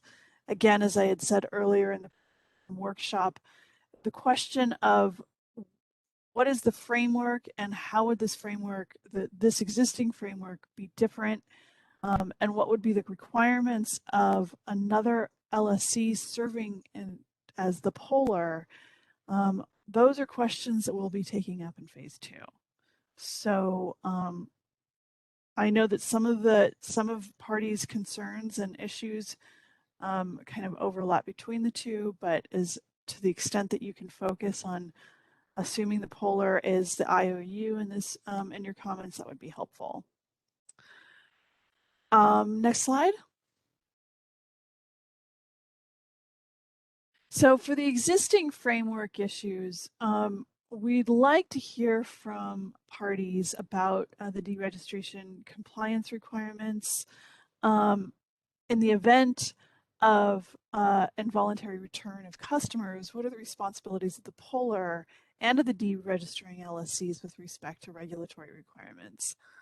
And what needs to be included in the checklist to specify the process for deregistering the CCA? I think that we'll go through this slide and then open it up for discussion. Yeah, we'll do one slide at a time and open it up for discussion. So also the financial security requirements and reentry fees for calculation recovery. In light of the impacts caused by the updated inputs, what changes, if any, should be made to the FSR calculation methodology and or reentry fees? Are there any other costs that the Polar would need to recover aside from the reentry fees? So starting with the deregistration compliance requirements, I'd like to open it up for any comments or discussion that parties would like to raise at this time.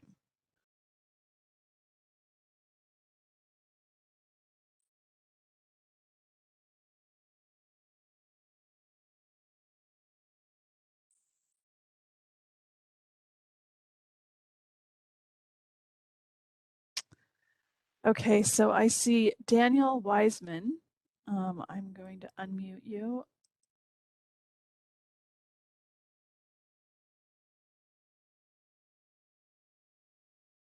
Danielle, you mentioned that there will be opportunity to comment on this workshop. So I understand by the end of the year, we anticipate a second workshop where parties can bring forward proposals.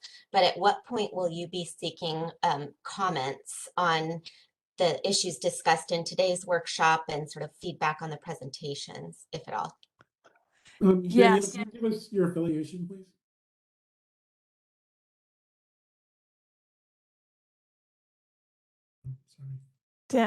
Danielle is on mute now. Thank you. San Diego Gas and Electric Company. Thank you. Thank you very much. So thanks for asking that. We will be issuing a ruling within the next week with questions in response to this workshop. And so we are having CalCCA take notes on this workshop, and those will be put on the record. Parties are invited to comment on the notes and add anything that they believe was said and needed to be captured. And you will be able to comment directly on what was said in this workshop. And then we will also provide guidance for preparing proposals for the next workshop.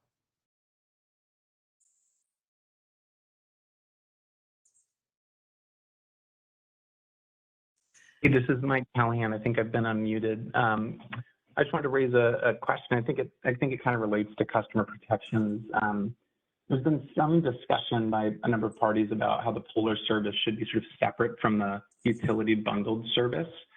And one issue I think it'd be important to address in the proceeding is looking at, what sort of customer protections need to be looked at with respect to those services and avoiding sort of subsidization of the utility bundled service through resources that are available to the utility through its Polar service that's funded potentially by all customers. So again, just wanted to flag this sort of, separation or, what kinds of customer protections I might look at there, something, maybe akin to the affiliate transaction rules, or that might be a good place to look for some ideas.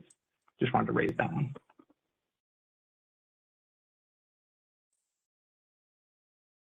Great.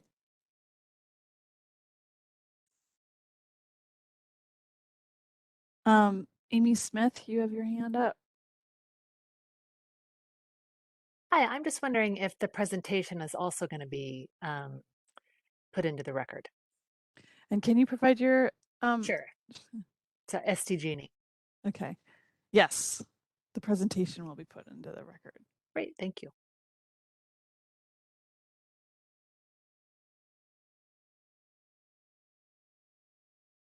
Danielle, did you have your hand up again, or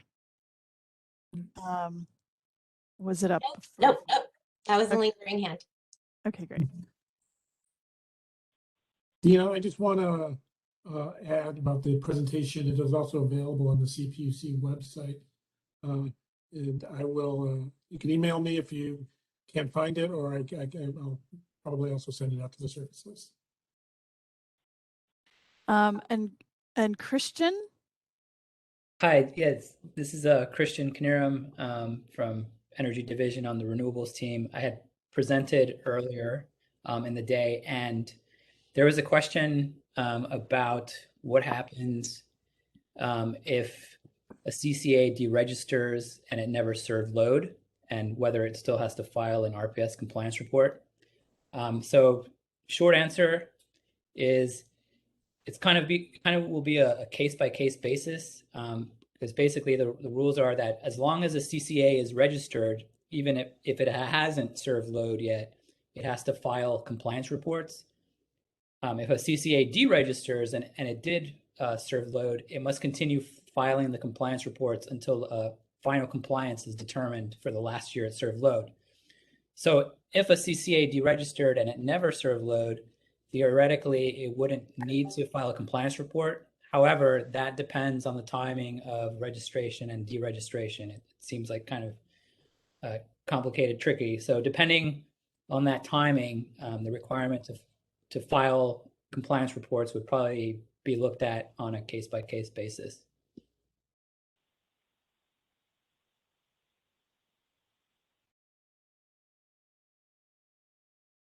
Great, thank you. Erica Brown? Yeah, sure. Thank you, Dina. This is Erica Brown from PG&E. I think to answer the first bullet question up there, and I believe several of us talked about this earlier in the day, but I think from our perspective, RA has sort of the most clearly defined process for a CCA that has started serving load and then deregisters, where there's waivers available. A couple notes on that, though. I'm not sure the timing aligns precisely with the Polar service, so I think that's worth looking at. The issue of a CCA that's has not started serving customers yet, but has received an RA obligation and then does not launch for the following year. I think there's still a little ambiguity there. And then with IRP and RPS, I'm not aware of the same sort of processes where the Polar has a formal process to get a waiver or somehow absolved of requirements for the Polar period. And then the last thing I'll note, and I believe we also all brought this up in the first panel, is magnitude. So the magnitude of the return and the market conditions of the time could impact whether I think those waiver periods that exist today are appropriate. And I think San Diego is probably the most extreme example of this, but useful to talking to it. If they're 25% of load and the waiver period is limited to 6 months or a year, it may be hard in certain market conditions for them to be able to make their compliance requirements after that. So I'm hoping that's a part of the discussion in this process. Thank you.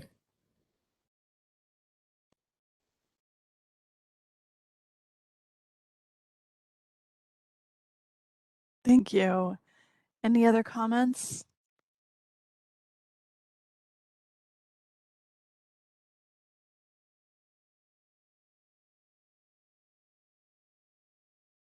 Okay, if that's it, we will move on to the next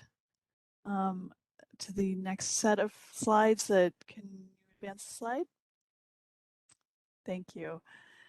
And so for the polar requirements for the continuity of service, we see a few problem statements that we need to examine in order to seek party proposals for how to address. So our first problem statement is that the LSCs are playing an increasingly crucial role in maintaining system reliability.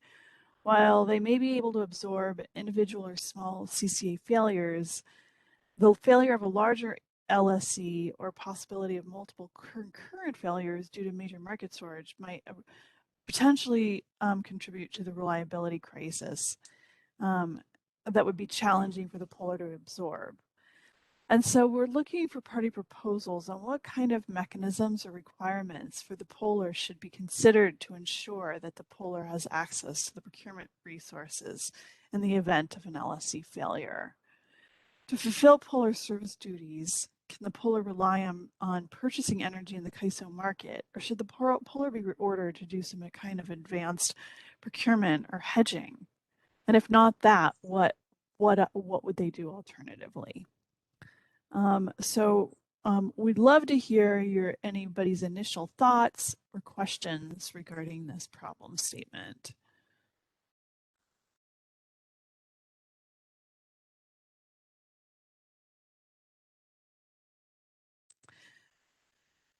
Okay, I'm going to unmute Mary Lynch first.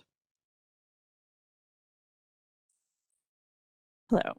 Hi, Mary. Can you hear me, Dina? Yes. Okay. Just an observation on this question. I think it's a good one, but I would just note that there has been a lot of procurement by the utilities to date that has the cost recovery through the CAM mechanism. And so to the extent any of the entities that fail, all of that RA could immediately revert to the IOU. So there is a lot of RA out there under the CAM mechanism that theoretically is being counted by some of these entities that could eventually be the entities that fail. And that RA is already there and would be available. It's just an observation that I wanted to make. Whether there needs to be, sort of a TBS-like arrangement for these entities that could kick in and provide the power, or whether there should be some additional procurement, I think is a question that needs to be explored a little bit. But it does seem to me that there is sort of some cushion in the availability of resources that have already been procured under CAM that should be taken into account with whatever decision is made with respect to these questions. I will add to this point about the reliability, as I don't see anyone from RA on our panel right now, that our actual overall reliability outlook is that we have just about as much capacity online as it is with that CAM. And additionally, we require all of the capacity that is being procured by each individual LSE. And in the market, as it's gotten tighter, not just in the CAISO territory, but also in our neighboring states and California and the non-CAISO territory, it means that if a CCA or ESP were to fail and their resources are returned to the open market, there's no guarantee that those resources are going to be purchased by other CAISO territory entities. They might very well be sold to the highest bidder, which is out of state, or to a non-CAISO entity. So I think part of the problem is we can't just assume that just because the resources are still online that we will still be able to maintain access to them.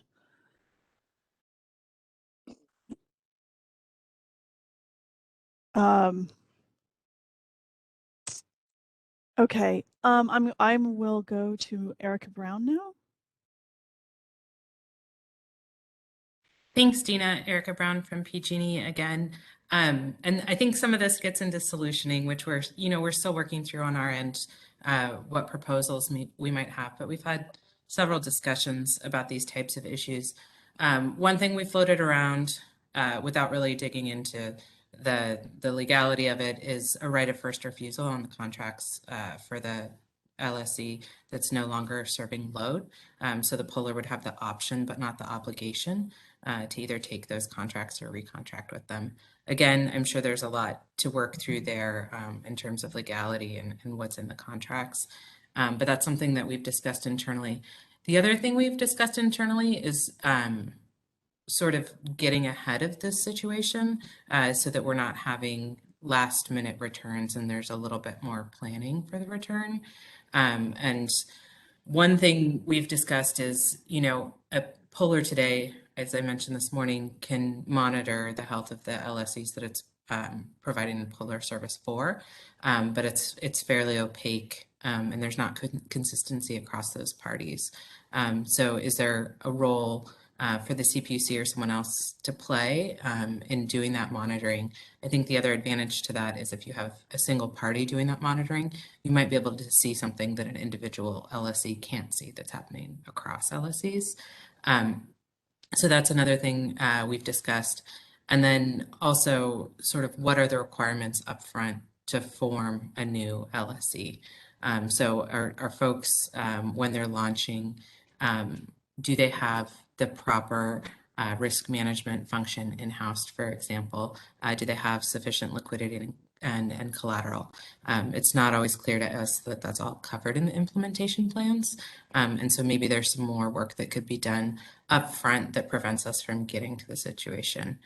So I acknowledge I'm not directly answering the question, but those are a few, I think, relevant thoughts. Thank you. Great, thank you. Jean Armstrong.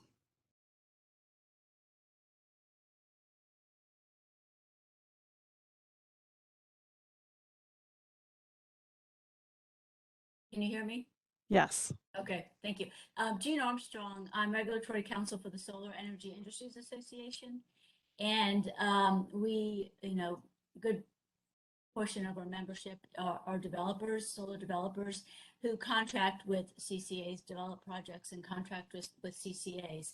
And from their perspective is, they have concerns when financing their projects that they, need to have a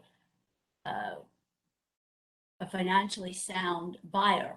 And, so it would make it easier for them to obtain more favorable financing deals, lower the cost of the project, if there could be some assurance that if the CCA was to fail and go into bankruptcy or some other failure, that the contracts would actually follow the customers. So if the customers were to revert to, say, Edison, then the contracts associated with those customers to serve those customers, the CCA would also revert to Edison as well. And I know that Erica from PG&E just talked about a right of first refusal. We would like it to be a little bit more of a requirement than a right, that the contracts would actually flow to the utility or the other puller, whatever that turns out to be, that takes the customers. Thank you. Thank you, Jean. Matt Freeman. Thanks, Dina. Well, I think we're all having the same ideas here, because I also have been thinking about the notion that the resources in the event of an LSE failing to be able to continue to operate and having to return their customers to some kind of IOU service, the resources should be under contract. So the idea that those resources get freed up for other buyers and the Polar has to go out and scramble to cover the short position seems like a counterproductive exercise. So I want to endorse what Erica and Jean were just saying. If those contracted resources are there, we should find a way to have them follow the customers, and whether it's the kind of absolute obligation for the Polar to take them, as Jean suggests, or whether it's a right of first refusal, as Erica suggests, for the Polar to go out there and assume the LSC's position. I think that's a very fruitful conversation.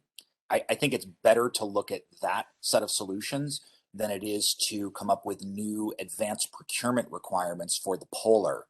I mean, we really have no idea the magnitude of the failure of various LSEs, and to have the Polar constantly out there hedging for an unknown amount of returning load really doesn't seem like a very efficient strategy going forward. So I think you're having like a PG&E SIA turn convergence on at least identifying a possible set of solutions, and I hope that that could be considered in the next phase. Great, thanks, Matt. Scott Olson?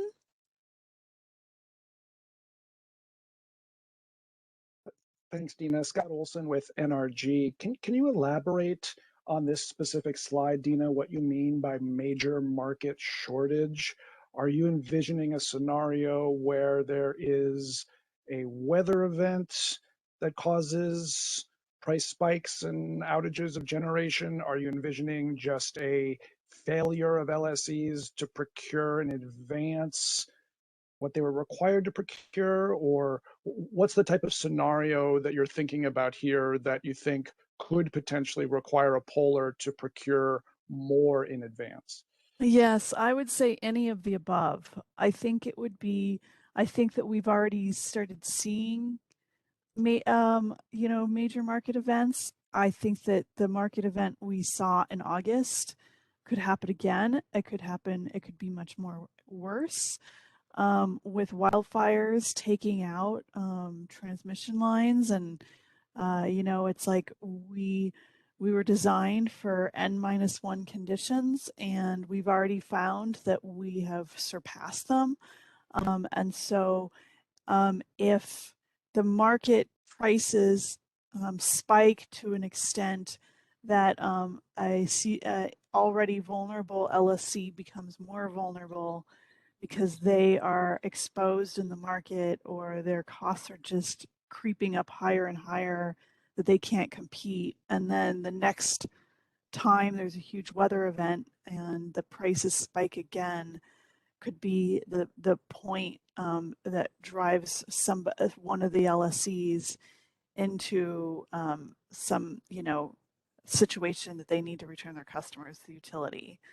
It's possible that could happen to multiple LSEs at one time, and it seems like there's a bit of a feedback loop of potential impact here, because if we don't have the right kind of insurances that these resources are stayed within the CAISO territory, then the shortage could become even more extreme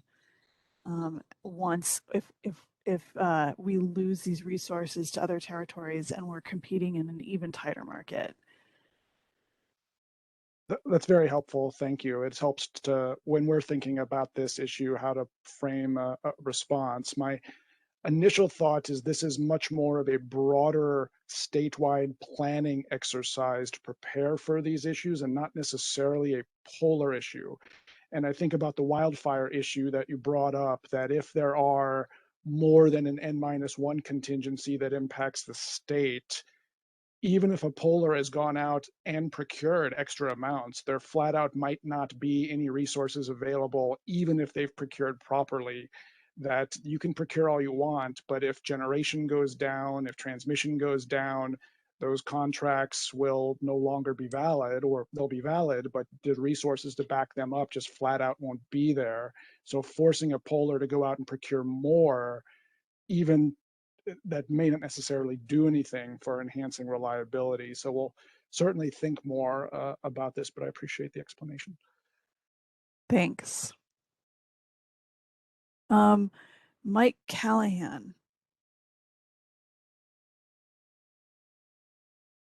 Yeah, I just had the same question about the meaning of major market shortage and trying to just understand the likelihood of that to help with the comments. Okay.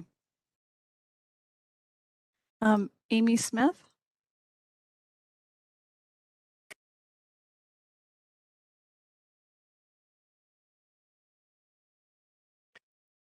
All right, can you hear me?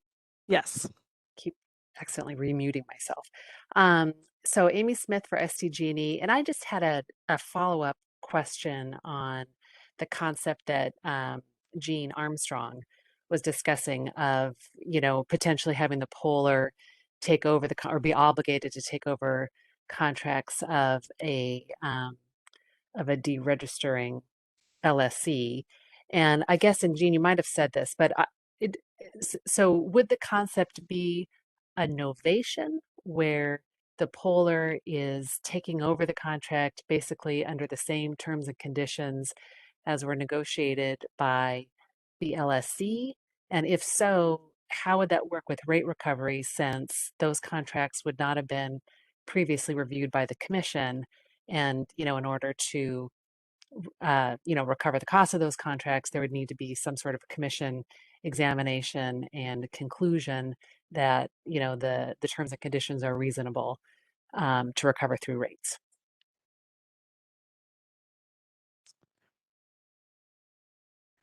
I think that these are questions for us to ask and think about. I don't have an immediate answer for you. Well, I guess the question really was just whether that was the concept, a novation concept. I think that is a way, that is one of the proposals to explore. Yeah. That's helpful. Thanks. Yes. Matt, did you have another question, or is your hand still up from last time?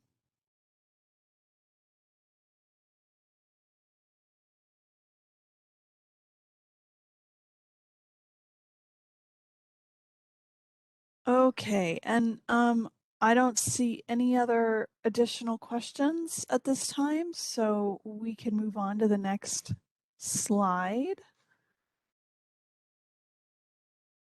So the cost of serving poller. Our problem statement is if the poller must do advanced procurement or significant level of procurement during a major market event, the poller may incur costs that exceed the capacity of the reentry fees to cover. And I would like to add to this statement that as we examine the reentry fees, we might find that there are additional costs beyond what the reentry fees are currently covering. So in that event, the reentry fees may even be higher than we anticipate right now. And so we're seeking party proposals on, do the electric utilities as statutory designated pollers have additional costs that should be shared and recovered from all ratepayers in respective territories? And if so, what are these costs and why or why not?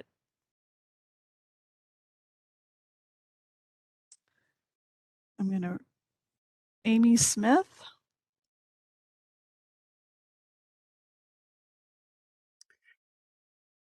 I think my hand is down. Oh, it was up, but it might have been down from up from before. Yeah, sorry.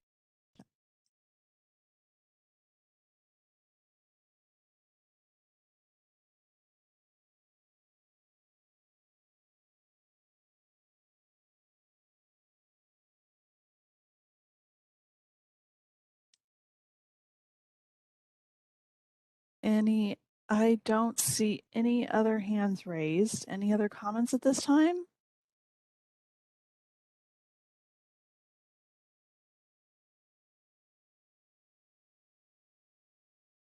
Okay, Erica Brown. I think one thing that we mentioned earlier is staffing levels and whether we're appropriately staffed to take back large amounts of load. So as our load has decreased, our staffing size has decreased, and our ability to absorb those extra roles and functions is limited. So that's something that may be an additional cost. I think another thing to think about is whether, as the polar needs financial reserves in advance to manage liquidity, either at all times or under certain conditions, and the cost associated with that.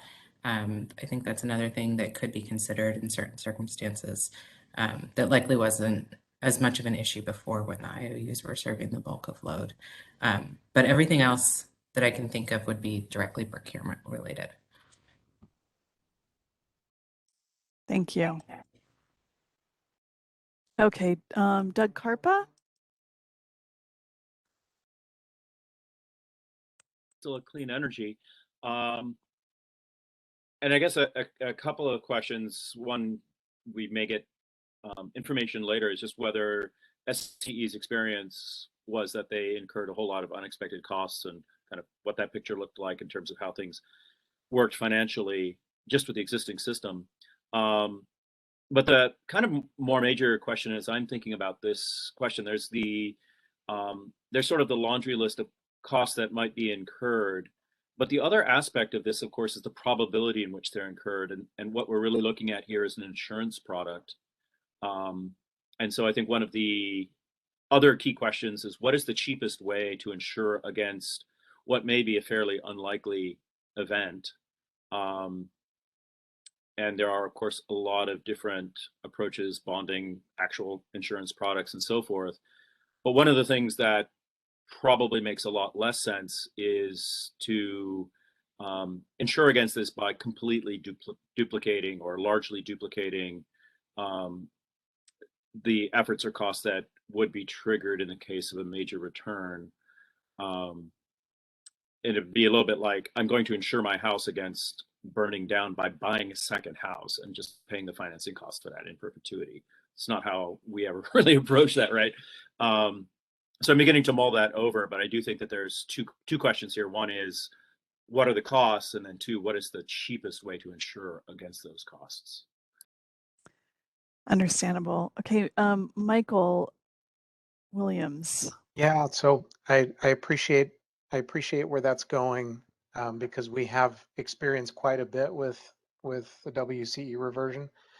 But it seems like we almost have to baseline a couple of examples. WCE seems to be the most challenging example, and we can quantify to a degree costs that are related to reversion under the current circumstances. But that's not, even in the worst of a reversion circumstance, we're in a challenging circumstance without an ability to baseline our capabilities because of the new platform. So the idea there is to figure out how we look at costs that would otherwise be incurred in a blue sky scenario for us, reversion for the CCA.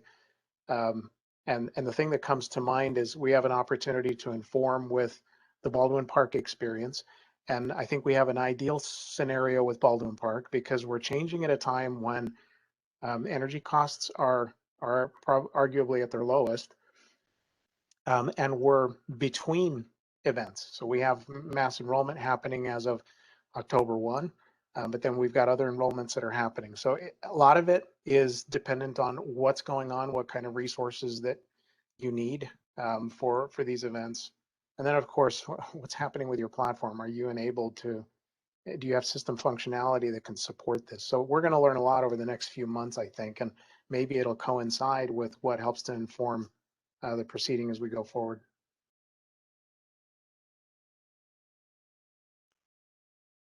Thank you. I do not see any other raised hands. So Erica, are you raising your hand again, or is that from before? I am actually raising my hand again. There was one other thing that I thought was really interesting from the WCE experience, which is how much discussion there was of customer communications. And so and how important that was for for consumer protections and the customer experience. So I think I don't know how well that's scoped into this proceeding, but it's something that I hadn't thought of before that I think is worth considering as both a cost and something that should be planned up front.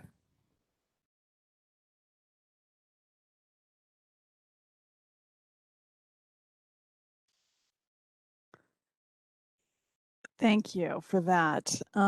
Any other comments? Oh, if not, we can move on to our final topic for discussion. Next slide.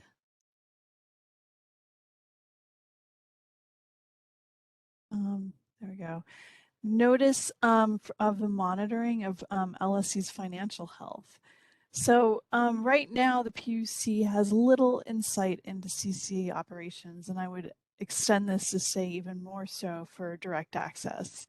While the CCAs do have public meetings and disclosures, there are no requirements to make CPUC or the IOU informed of the financial or energy positions of the CCAs apart from their RA filings, potentially until it is too late.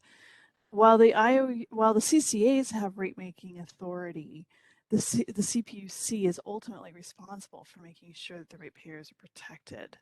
So we're seeking party proposals on how much advance notice should the CPUC receive from the LSC about their financial health if it is causing them to fall short of meeting their procurement obligations. And should the CPUC monitor the LSC's financial health on a continuous basis? And if so, how does that work?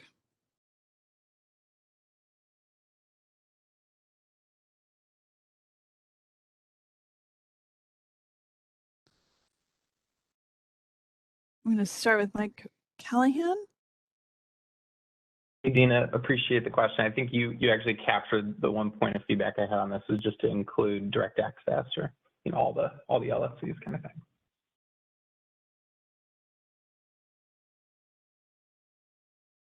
Thank you. Okay, Mary Neal.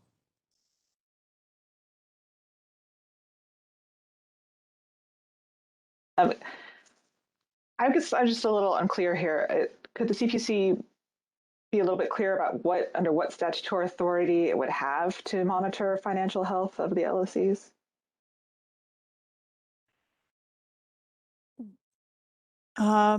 That I'm not quite yet.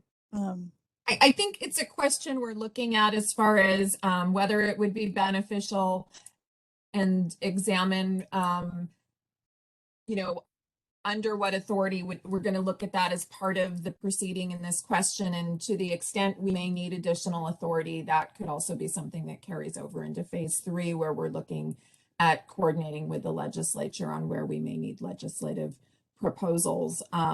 But it could be part of the registration process, or some of the other mechanisms we have to monitor the CCAs as far as asking for specific information, and what information is that we should be asking for, and we want to get input from the parties on what would be the appropriate way to do that and that level of monitoring. So we're hoping to get more information from all of you on how to look at this issue.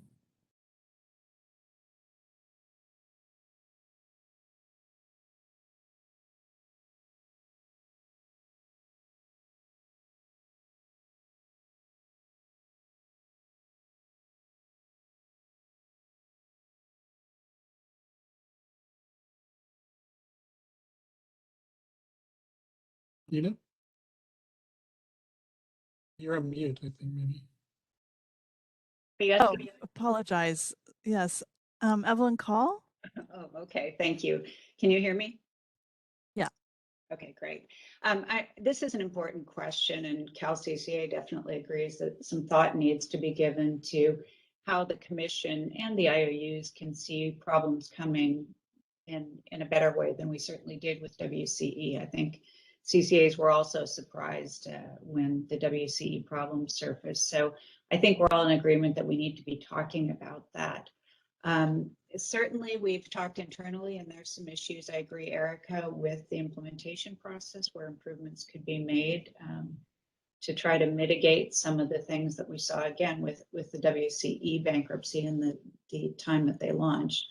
And also, we're working internally on kind of looking at standards and practices within the community and how we could make more information accessible easily to the commission, because right now there is a lot that it's accessible, but trying to find it in all the meeting minutes and all of those things on the CCA websites is rather difficult. So we are working on this problem, and we look forward to talking about it further.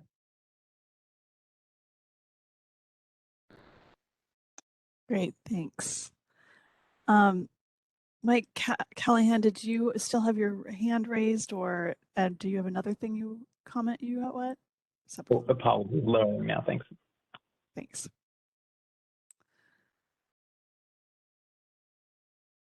Okay, any other comments?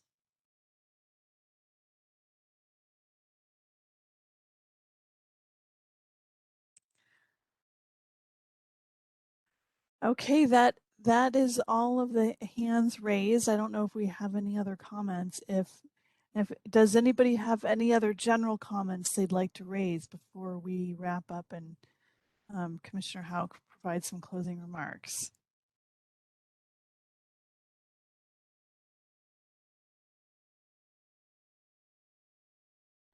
Okay, if not, I will hand it over to Commissioner Houck for some closing remarks.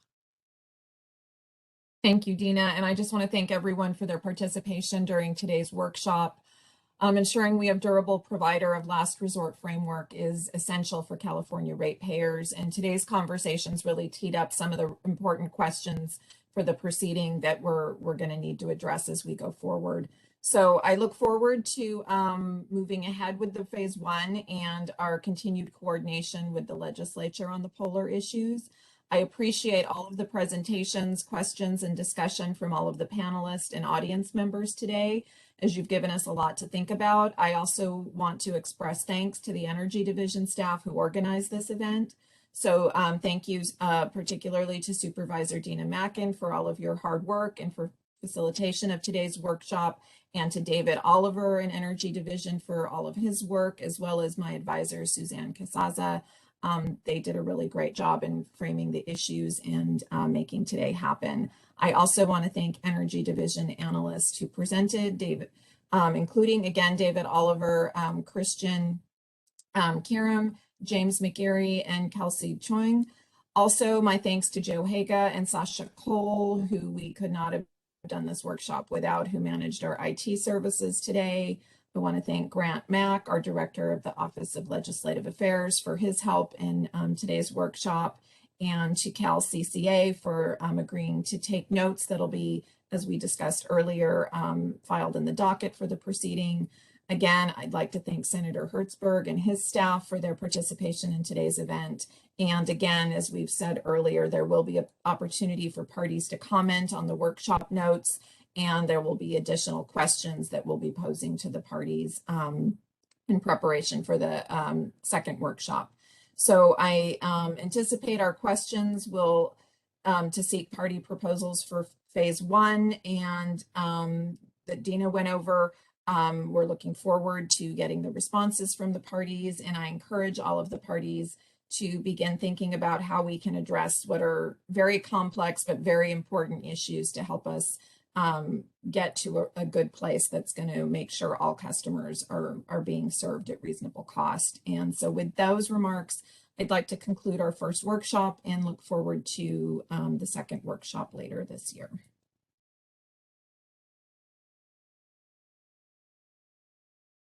Thank you, everybody. Goodbye. Thank you. You did.